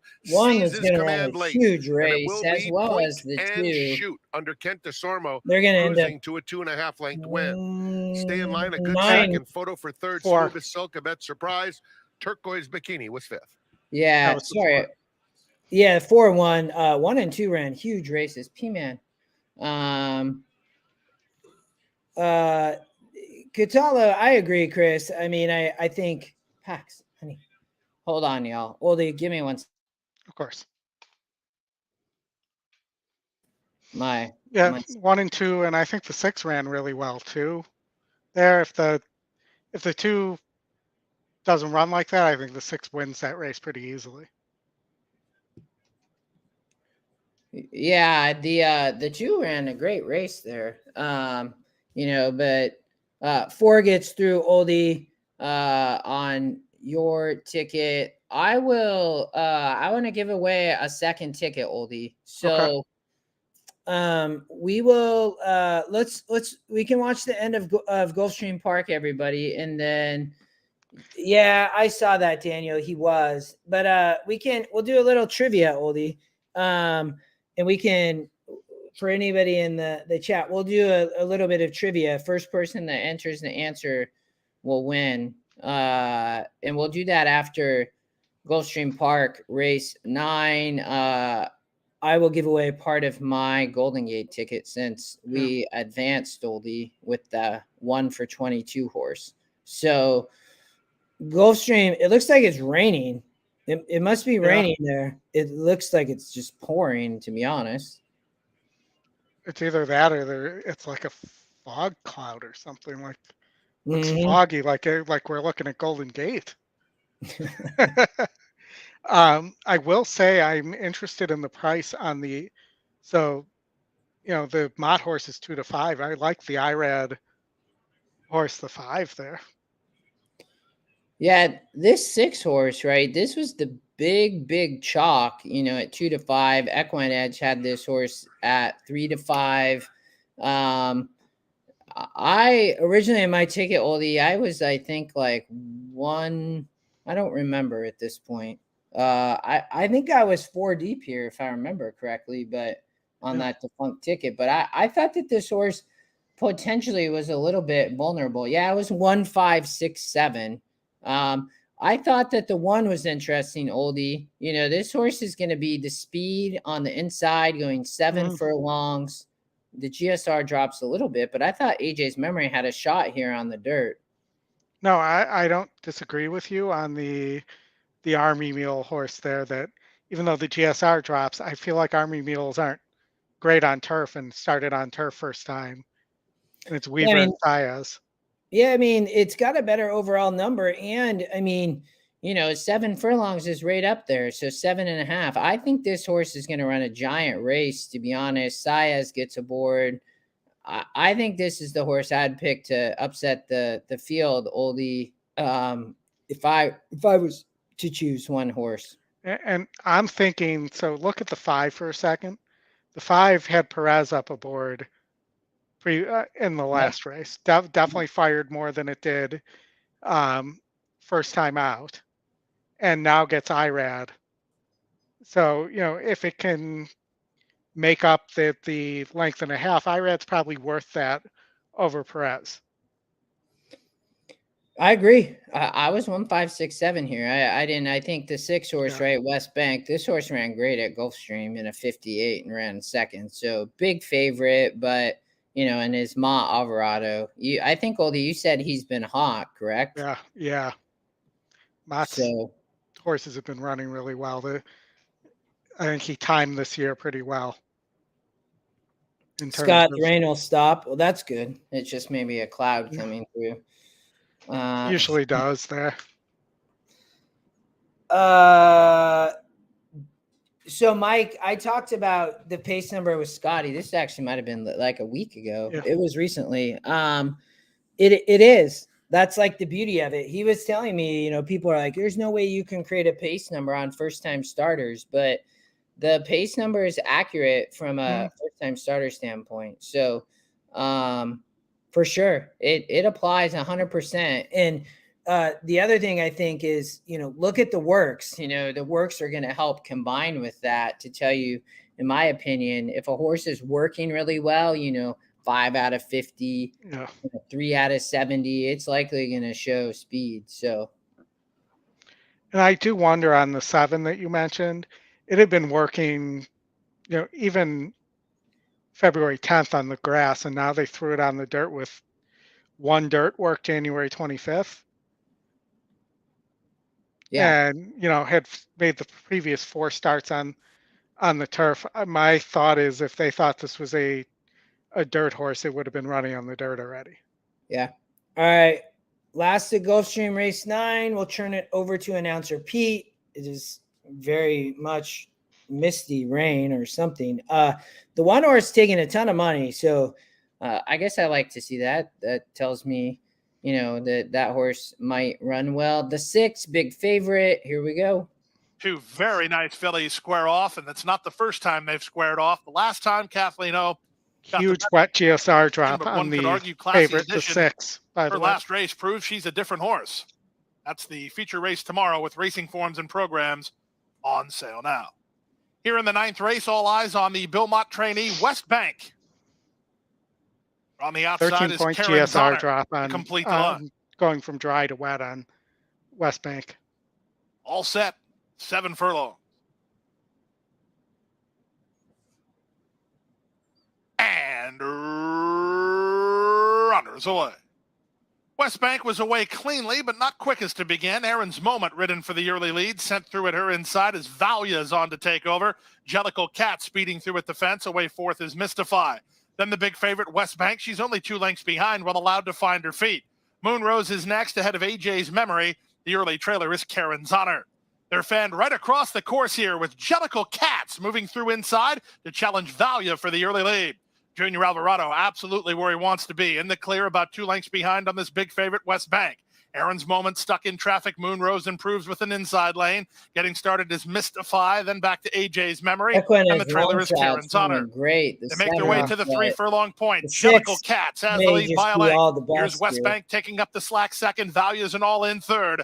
Up to the outside, it's Mystify striding forward. Aaron's Moment is 3 wide. Moonrose stays parked at the rail. Trying to rally from the back is AJ's Memory with Karen's Honor. There's a 1/4 mile left to go. Here's West Bank making her bid on the outside of the leader, Jellicle Cats. West Bank now shoves the neck in front. 46 seconds for the opening half mile. West Bank has the lead with work to do. Battling back a bit is Jellicoe Cats at the rail. Moonrose down to center. Mystify.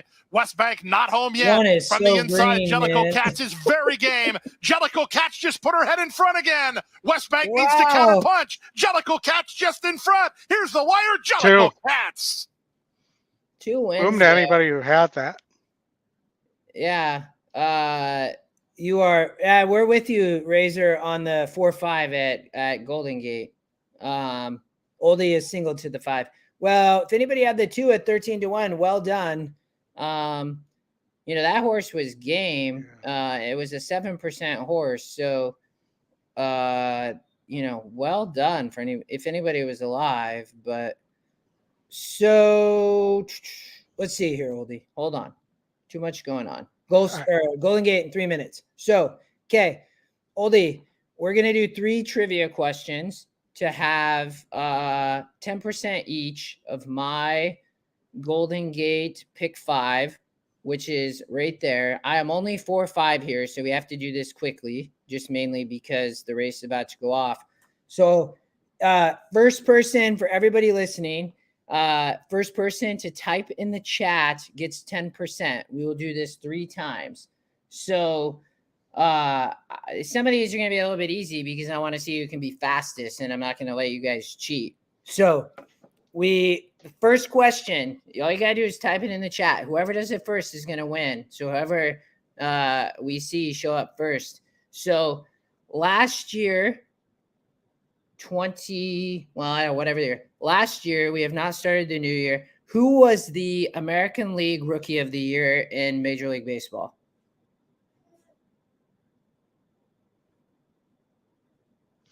I feel like we should have the Jeopardy music queued up.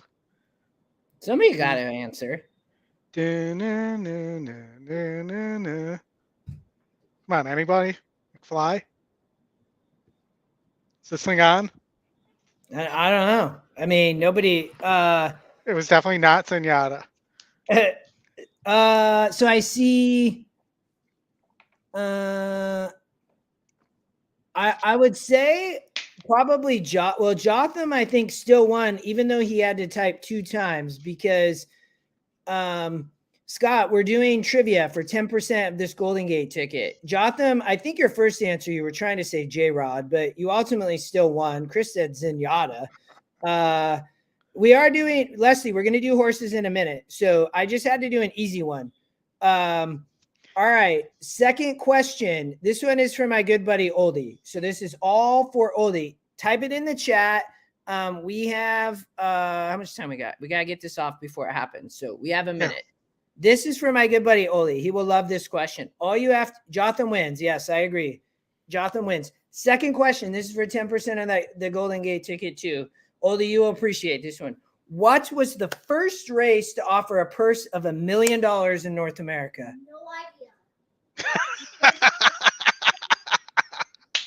That was great, Justin. Yeah, Pax didn't know. Somebody got to know in the chat. Come on. You're the first one, the Rookie of the Year. You knew that one. This one's obvious if you think about it. There it is. Ken got it, right? Am I correct? Well, it wasn't the Oh, mile. no. Ken didn't get it. I see all these things start popping up.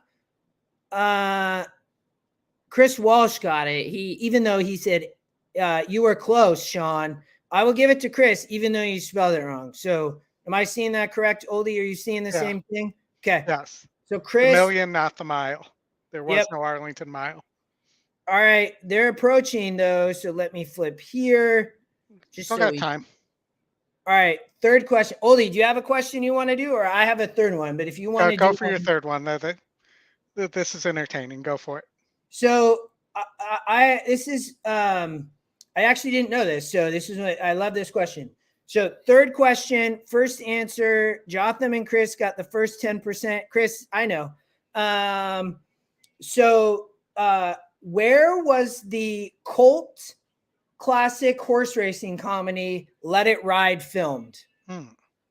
Where was Let It Ride filmed? I didn't know either, which is why I like this one.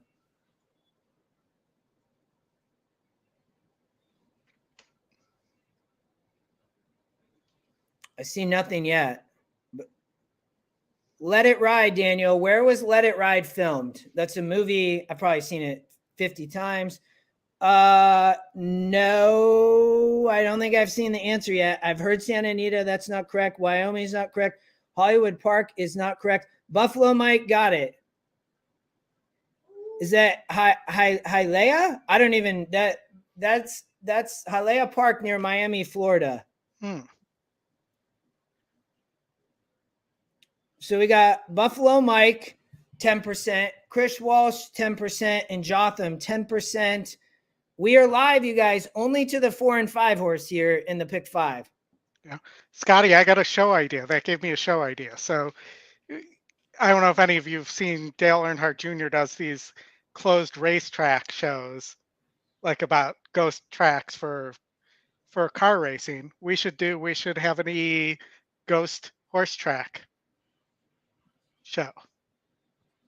I don't know how it relates to E, but I think there be people interested in seeing closed tracks that haven't been built over, or famous stories about that stuff, like the one that Justin just shared as his trivia question. Runners facing up I to the love gate. that Mystical movie. Surprise, If- Pete's if- Inferno. If you have not seen that movie, Looks like Pete's Let It Inferno Ride has gone is in. Big pure Storm Kitty, Dizzy classic. You Desmira, have Gold to Rush watch it. Gal, I Lady bought it, Blackbird. Oldy. I liked it so much. Yeah, They've for loaded me, you Daddy's would have ended Mania. up One with more to a load. question Mystical about Surprise. what MLB We're ready to famous go. MLB owner owned Sportsman's we're Park up. at one Dizzy time. Dasmirov, a little bit awkwardly, is racing in midfield in the early right, stages. 4 or Good 5. beginning from Mystical Surprise, who Oldy, goes you to are the front. single to the Mystical 5. Surprise on the lead, a half Yeah. length in front of Lady Blackbird and Daddy's Nina in the blue jacket, moving forward to contest the pace. Mystical Surprise on a loose rein to go on with it here, and is aggressively ridden to stay in front. Has the lead by about a half length from Daddy's Nina. Lady Blackbird eases off that pair. She's third, racing alone, a length and a half in front of Big Storm Kitty with Pete's Inferno. Dizzy Dasmira second to last, and Gold Rush Gal is the trailer, has dropped out with 3 furlongs to go. Battle ensues on the lead, and Daddy's Nina is going better than Mystical Surprise, who's in an all-out drive. Daddy's Nina takes the lead with a quarter mile to go. Mystical Surprise can't keep up. Lady Blackbird is third. Dizzy Dasmira being asked to get going. She is commencing a let bit that on the 3 far out. outside, swings deep with Come Pete's on, 5, Inferno get down up. the lane. It is still on Come the lead. on. Daddy's Come on. Nina, but Lady Blackbird Go. is coming. Here Go. comes Dizzy Get up. Dasmira. Go. Pete's We Inferno ran in a right. tight spot, couldn't get through. And look at Mystical Surprise. She's very come game on. today. Dizzy Dasmira, Mystical Surprise to the Get up. line. Very No! tight. Mystical I Surprise, think we just Dizzy missed. Dasmira hit I think the the two line got the together. nose down. And then there was another photo finish for third. Let's see Lady what Matt Blackbird, thinks. Pete's Inferno with an unlucky trip, and Gold Rush Gal. They think the 2 clearly. I'm with the 5 got a good bob, but I don't don't. know. I don't think it was enough, man. That was a great race. Let's see here. This will be telling. Yeah, I Yeah, don't. just short. I don't. Well, think that angle didn't show much, but Photo finish. Photo That in one race did. number 2. Oh. Please continue to stand by until the result is declared official. Yeah, that was close, Razor. I agree. So Rodney, this is the.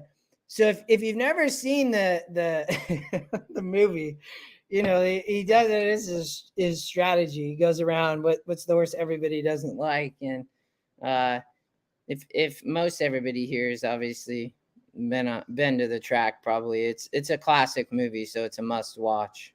Oh, that was tough.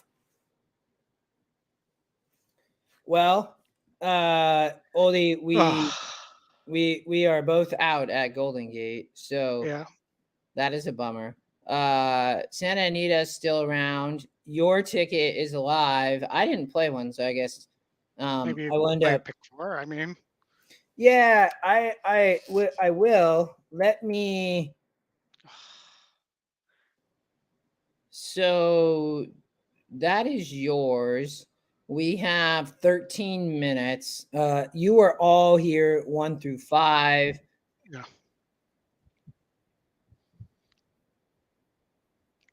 Sorry, we will turn Matt off.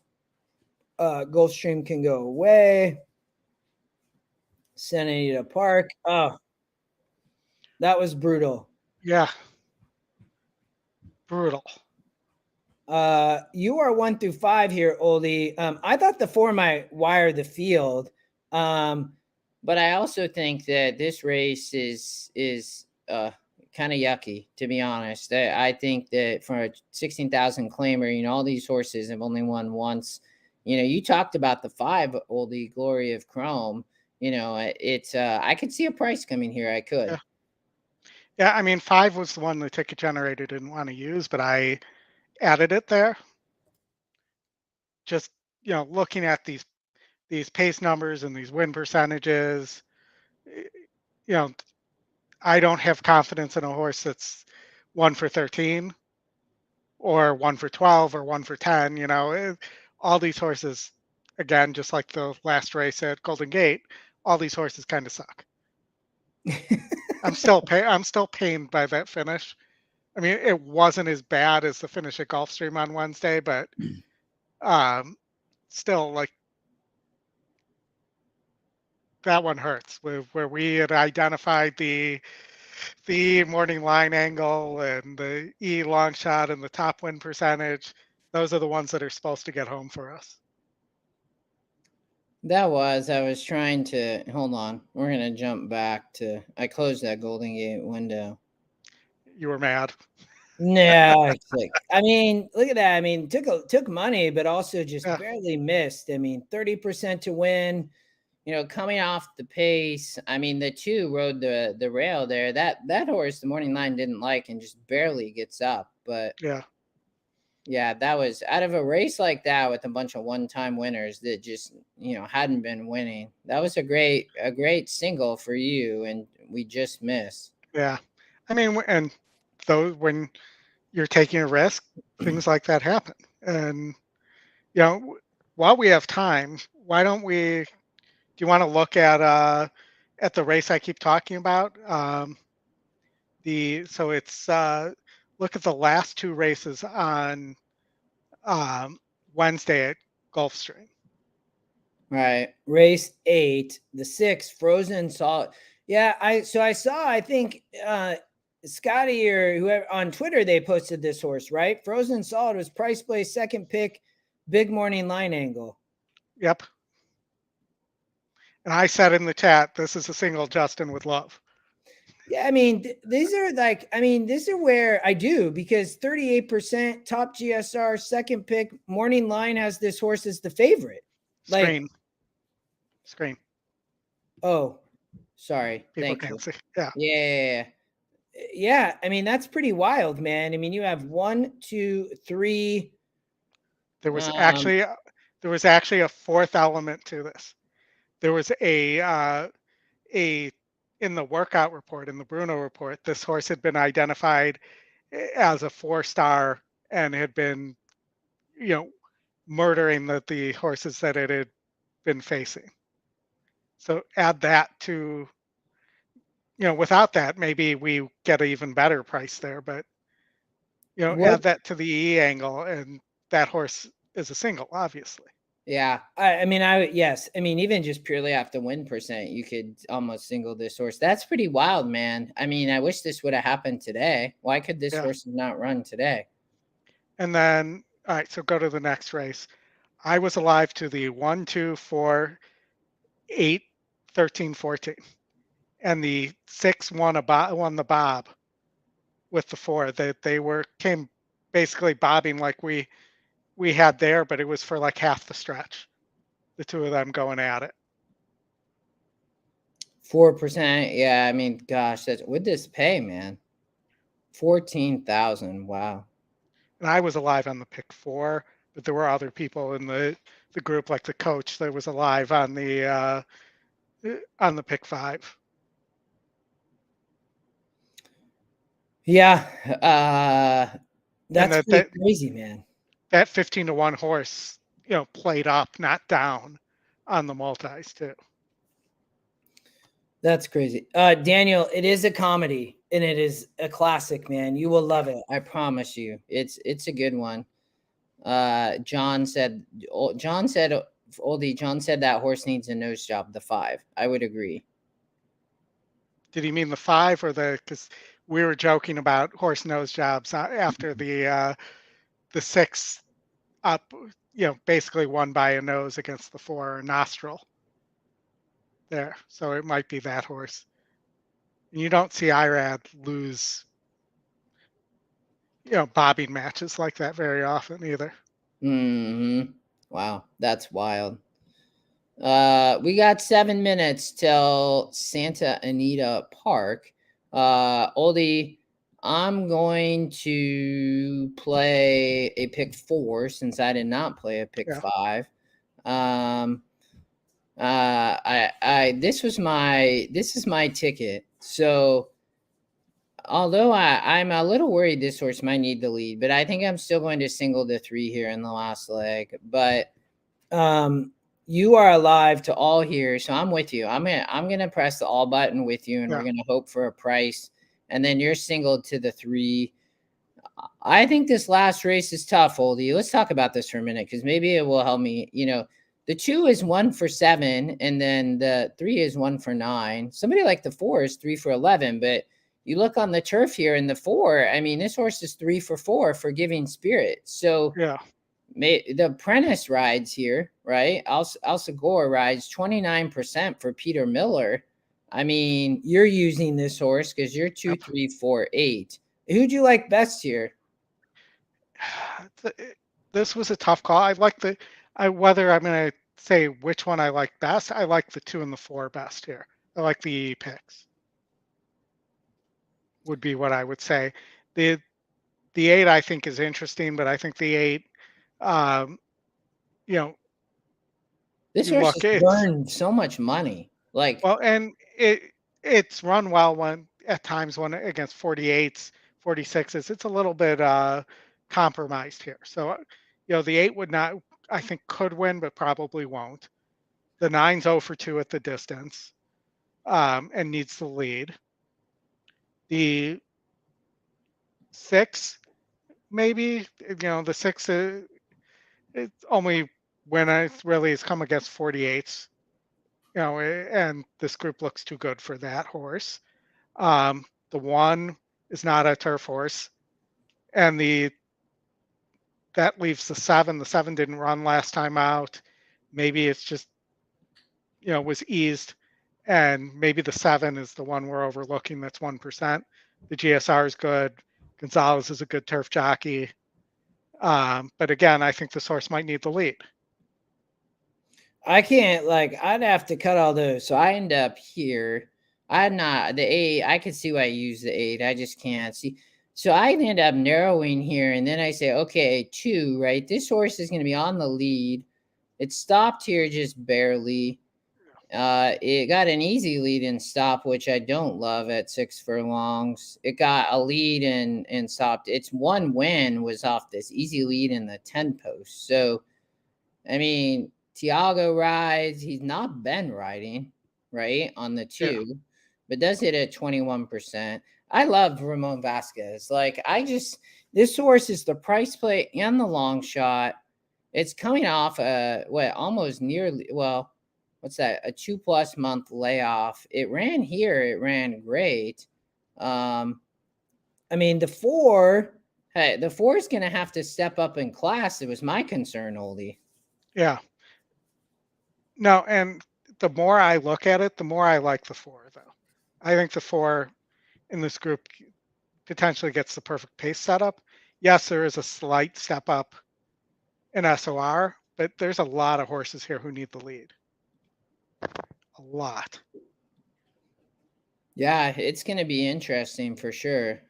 We got 4 minutes. Okay. I think the 4 has pace to run into here that it needs, and I think if the 4 falters, the 8 will run into that pace. The 9 is slow and needs the lead. As I'm looking at it, in the 6, I guess maybe the 6 could rate, and the 6 is working well.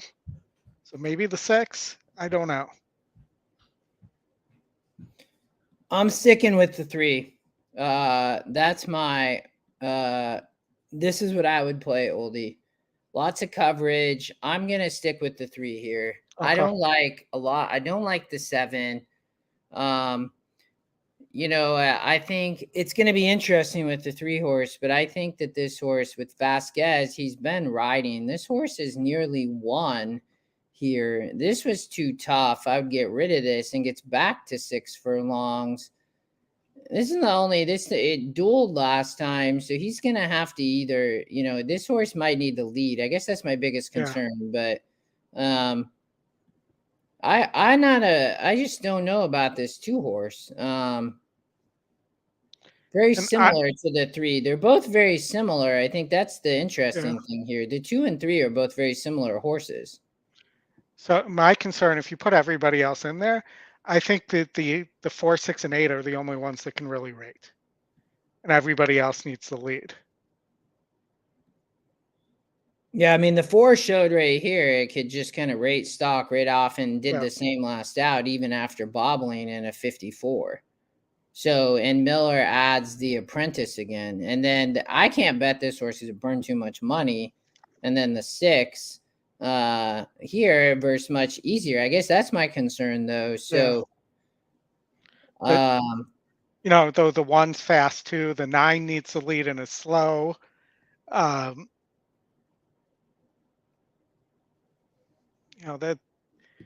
That's my issue for you is that the 3 could win, but the 3 also could get caught up in a bunch of horses all trying to get the lead. This horse the only thing I like, I love this here. The win percent goes up. This horse was in the 9 post and the 11 post here. So I'm sticking with it. That's what I'm playing. All right. So we have 1 minute. Oldy, you are spread here as well, 1 through 5. We probably, I have to jump, I think, right at 2 Pacific. So Golden Gate may be our last race, Oldy, race 3, but I will look here in a second. And we wanted to talk, we have some time in between to talk a little fairgrounds tomorrow. Yeah. Yep. At the Risen Star. I actually came up with a ticket for everybody with 2 singles. Well, yeah, let's talk. We'll talk that after this Golden Gate race now. Yeah. Okay. You mean this Santa Anita? Santa Anita. Yep. Yep. Golden Gate.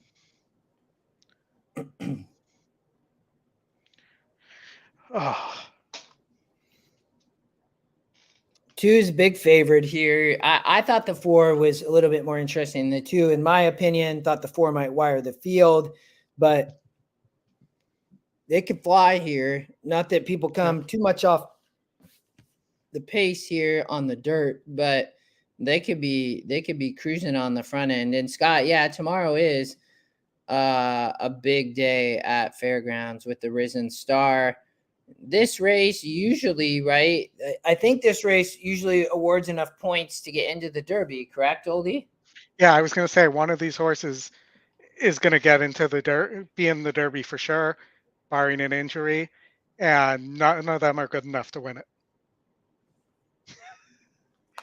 If I'm going to put it bluntly, that this Fairgrounds this season's, the horses that have been there have not been the level they were last year, that's for sure. And I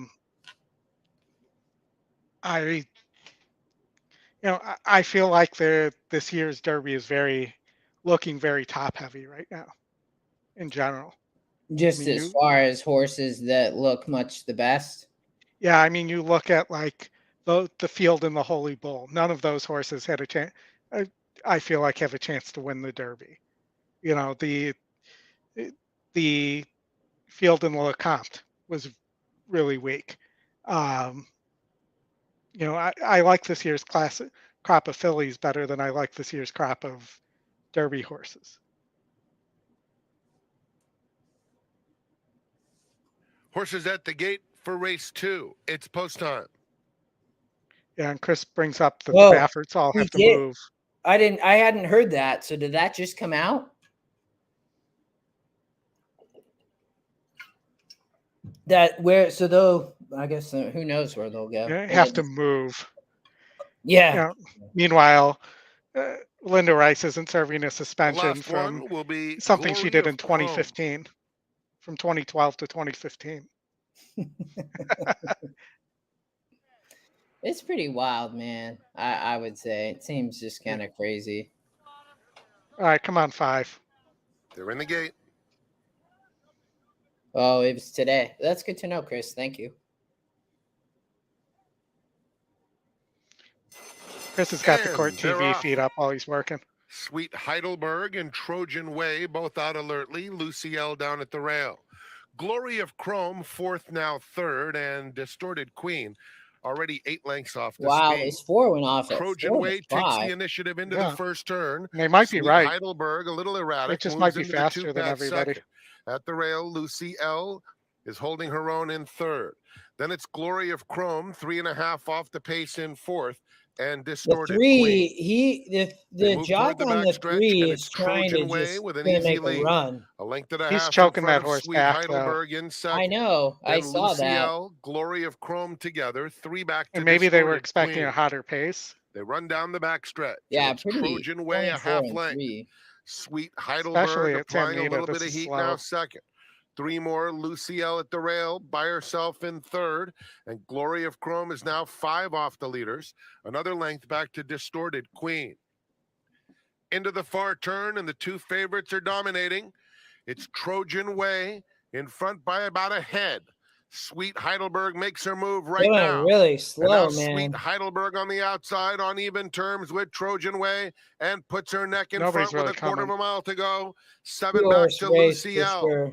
They turn for home. Two Sweet licks most Heidelberg on best. the outside and Trojan Maybe Way not. fighting on at the rail. They'll come to the 8th pole together with Sweet Heidelberg just in front. 4 got a Trojan lot Way of not horse. giving up, trying Both her best at the factions. rail. Two lugging out Sweet bad. Heidelberg, Trojan Way resilient. I don't Sweet know. Heidelberg, The 4 is Trojan just Way. so game, Trojan Way man. comes back gamely on the inside. I mean, And Wow. Trojan Way, a Cruel Jack DeSormo double.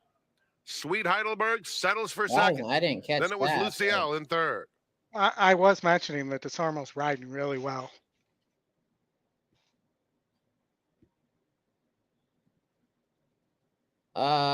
Well, 4 ends up getting home. DeSormo with the win. Yeah, That horse was game, Oldy, for sure. definitely. All right. Let's talk fairgrounds tomorrow. I believe it's race 13. Yep. Yep. So the grade 2 Risen Star. You know, Oldie, last year I ended up I think the horse who won, I did not bet in this year any of the Derby kind of pools or anything, but last year, what was the name of the horse I think that won this race? Epicenter. Oh, did Epicenter, or maybe it was who finished second? I don't know. I think it was the Asmussen horse. Last year I bet a couple Asmussen horses, and I can't even remember the name now, but ended up being like 30 or 40 to 1. I thought was in this race, but you know, I don't know. I will let you go first because I looked at this. But go ahead. Yeah, I thought this race was really interesting. So your top win percentage is at the 13 post. And I went and ran the numbers. There's not a lot of races run out that wide, but it's a very, very low percentage play. At least it has speed, but it's going to probably be hard used to get over there. You know, it is Cox and Pratt. Victory Formation is a horse that people seem to really like. Won the Smarty Jones last time out. But again, if there are no scratches, breaking from the 13 post. Mm-hmm. You know, Two Phils finished second in the Lecomte. I hear that he's working very forwardly and is a horse to look out for and is the second choice, but only 3% on the win line and is also in the 10 post. You see a theme here, right? Mm-hmm. I like the 9, who's also 3% Curly Jack. You know, coming back off a second place in the Kentucky Jockey Club Cup for Tom Amos, is working well. But again, wider than the 7 post here doesn't win very often. Okay. So we're continuing with our theme. The 8, Tappett's Conquest, I also think could be a good horse. Just missed against non-winners of 2 allowance here. But again, wider than the 7 post unless there's a scratch. It's going to need some pace to run into, it looks like. And for the most part, Tappett's haven't run well for when the Derby's on the line either. And so that brought me to the 5. Harlow Cap, who's the Asmussen horse with Johnny V aboard. Last out winner, working well, Justify, E long shot, 13% win, right there on the, in range of where I would say it needs to be GSR wise. And then the other horse I liked more to the inside was the 4 Determinedly. I think this horse is being overlooked considerably because it didn't run well in the Gun Runner. But the field it faced last out at the fairgrounds was actually better than the Gun Runner, and it went gate to wire there. So this horse is tactical, breaking from an inside post. And, I think this horse could be really dangerous here at an 8-1 morning line. So I'm giving you 2 horses, the 5 and the 4, who I think have good posts, who are both 8-1 on the morning line. I always like to sort this by GSR, Oldy, of like first looking at these graded stakes races, just because for me, not that some of these other horses can't win, but I always just like to look at it from that perspective. You talked about Curly Jack. I mean, I thought that this horse was interesting. It's obviously bred really well. It won here, right, in a 72. I don't know how to pronounce that at Churchill, and then won again. So I would expect this. This is a horse that I would for sure look at. This horse is built for Churchill Downs, in my opinion. This horse I think is going to run really, really well here as well. Like, this horse is very interesting to me, Oldie. For me, it's the post though. It's either they're either going to have to use more speed, or this horse is going to be caught wide. Just from looking at this, and the 10 and the 8 have no speed either. And the 13 and the 5 are probably both going to go on the front end. Yeah, there's definitely some speed, so you're just gonna have to work out a trip for Morales. What we didn't talk about Angel of Empire, which is the other Brad Cox that Saez rides. Did you have any thoughts here? Can this horse continually improve? So the 6 Angel of Empire. Sorry. Yeah, I thought this is a tough trip and ride here, coming from that far back on this horse. That this horse continually breaks slow. Is losing 10 points in GSR for the extra furlong as well. And that alarmed me. And, maybe it will have the pace to run into and it won't matter, but I think it's going to need a trip. And, its wins have come at Indiana as well. So that you have to keep that in mind as well against 56s and 48s. Mm-hmm. Yeah, that was when I looked here, I was just looking, I think, because doesn't Cox just have 2 horses, right? He's got obviously the 13. Say again? He's got at least 3. Oh, yeah, and then Tappett's Conquest was the other one. It's Laurent Drew. Yeah. Saez, it's crazy. He hits a nearly 50%. And, but I didn't, once I dug deeper, I wasn't sure, but when I looked at this, Oldie, well, before we go there, because so this horse is being shipped from Baffert to as Musin. Is that the story here? So that's somebody posted. And keeping Oh, Johnny V. Steven did. So the 5s is so Baffert sent this to Steve. Is that what happened? Or the ownership did. Yeah. Well, I guess, I mean, maybe they just had the expectation that there was going to be problems entering the Derby. I mean, that horse is probably the most interesting horse that I saw, Oldy, just because of the EquinEdge long shot and having some, in my opinion, I would want somebody who's going to be near probably the lead a little bit in this race. I don't know if anybody's going to come flying from the back. I'm on the 5 and 9, Oldy, for my picks. But yeah, that would be where I would land. Yeah, I mean, I like the 4 as well. I think the 4 sits right behind those guys and gets first run. Yeah, John Oxley, Cassie, Ray Lou gets the mount. That's good to see. Yeah, I think that horse is really dangerous at an 8-1 morning line here. I think both those 8-1 horses are really dangerous because Victory Formation, nice horse with Pratt aboard, but that 13 post is super, super tough. And, he's going to have to be much the best to win from out there.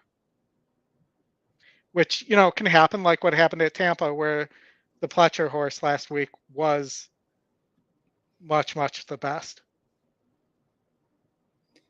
So, Bill, the track info is showing that the 13th as a quarter horse race. Are you? Oh, yeah. I'm not sure what. That is true. I'm not sure what's happening there, but they just don't have them going all the way around the track. Obviously, I wasn't following you at first.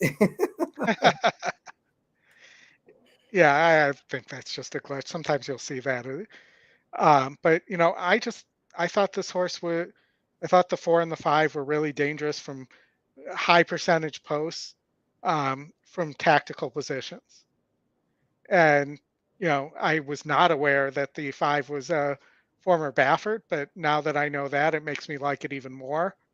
Coming in here for Asmussen. And Asmussen really didn't have a horse that I had tabbed as a Derby horse either this year. Yeah, the McPeak's got a horse. I mean, what about so the only other horse, Oldy, I saw somebody mentioned. So this 12 horse is a maiden, and Cruppy, it's a Fletcher, but he's got James Graham riding. I mean, what's the deal with this horse? Well, Pletcher does this a lot, and these horses don't win though. He throws maidens in these races. Like we just saw that 4 at that was coming back for Pletcher in race 6. I want to say it was at Gulfstream, and that horse was a maiden. He ran it in the Wood Memorial, and then it was off for almost a year. Like he does that a lot. And, if this horse was live, wouldn't you think that Irad would be here or Sias would be riding for him? Yeah. All right. We'll flip it to Golden Gate. My defunct ticket, I was single to the 3, Oldy. Anybody alive, good luck. We can jump back, Oldy, and we'll close it out with, anything left at Fairgrounds tomorrow. And then we will end with all of you. We're not watching races from earlier today. What do you mean? Brad, I've heard that he's working forwardly. A couple more runners to load in. Aristea. But the 10 post is really tough there. Anything wider than the 7 post. And to round out the group, Coco Zeds.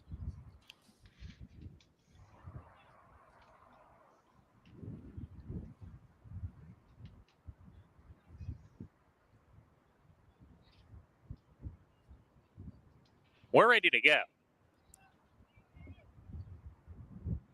I don't even remember anymore what I had here, 2 through 4 or something. And, Light Up in the middle of the pack being asked for speed is up on the pace with Aristea. Aristea with the head Good in luck, front. Fran, Light Up he's still takes back. alive. Coco Sense into second. Light Up third in the early stages with Fliplet into the clubhouse turn. Moonshine Cat is next. Shanghai Miss second to last alongside Smiling Melanie, who joins her. She's deep on the course, Smiling Melody, and she's trailing in the early stages. Oops, Aristea, just gets an she's easy first, is lead. cleared off. Aristea, length and a half leader past the three-quarter pole. Coco Sense running in second in a good position. Fliplet takes third from Light Up, retreats to fourth on the outside onto the back stretch. Yeah, I was Moonshine 2 Cat through is 4-7 next. here. Smiling Yeah, Melody the second to 7 is last, and EquinEdge Shanghai long shot. Miss This horse went off going to get a favorite great today, trip. and she's at the back of the pack racing alone, and she's running 7 lengths behind as they make their way towards the half-mile pole. Aristea, Irving Orozco carving out the fractions in the first leg of the Golden Pick 6. Leads the way a length and a half. Coco Sense still in second. Light Up goes pretty well on the outside. About to be a joint second. Fliplet inside down on the fence as they hit the turn. Then comes Moonshine Cat with Smiling Melanie. Shanghai Mist has not been asked for her best yet. She's still trailing, though, as they pick up the tempo around the forward turn. Aristea continues to lead the way. Here's Light Up, though, cruising up alongside to take the lead away from Aristea. Coco Sense in an all-out drive third. And Shanghai Miss, now she gets the cue to go. Shanghai Miss, let's see if she can find a spot to go. She's going to try to get to the outside, but Light Up got a big-time jump on her, and she spurts away Light Up. Nobody's going to catch her. Light Up opens up by 2.5. Aristea second. Shanghai Miss rolling on the 4 outside. It's Light Up still clear. Can Shanghai Miss get there? It's going to be tight. Light Up held off Shanghai Miss. I don't love the ride there at all, but that doesn't really matter. With those fractions basically being hopping on 1 foot speed, that 6 just is no good. Yeah, no, for sure. Yeah, that was fairly easy.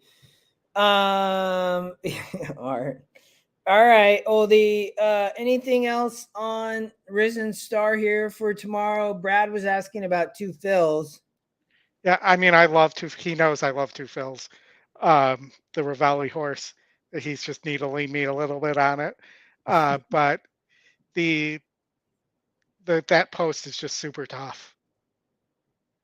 I would love to see Ravelli get a horse in the Derby, being an Arlington trainer and a guy, a lot of us Chicago guys root for. But, and I would use that horse in a multi.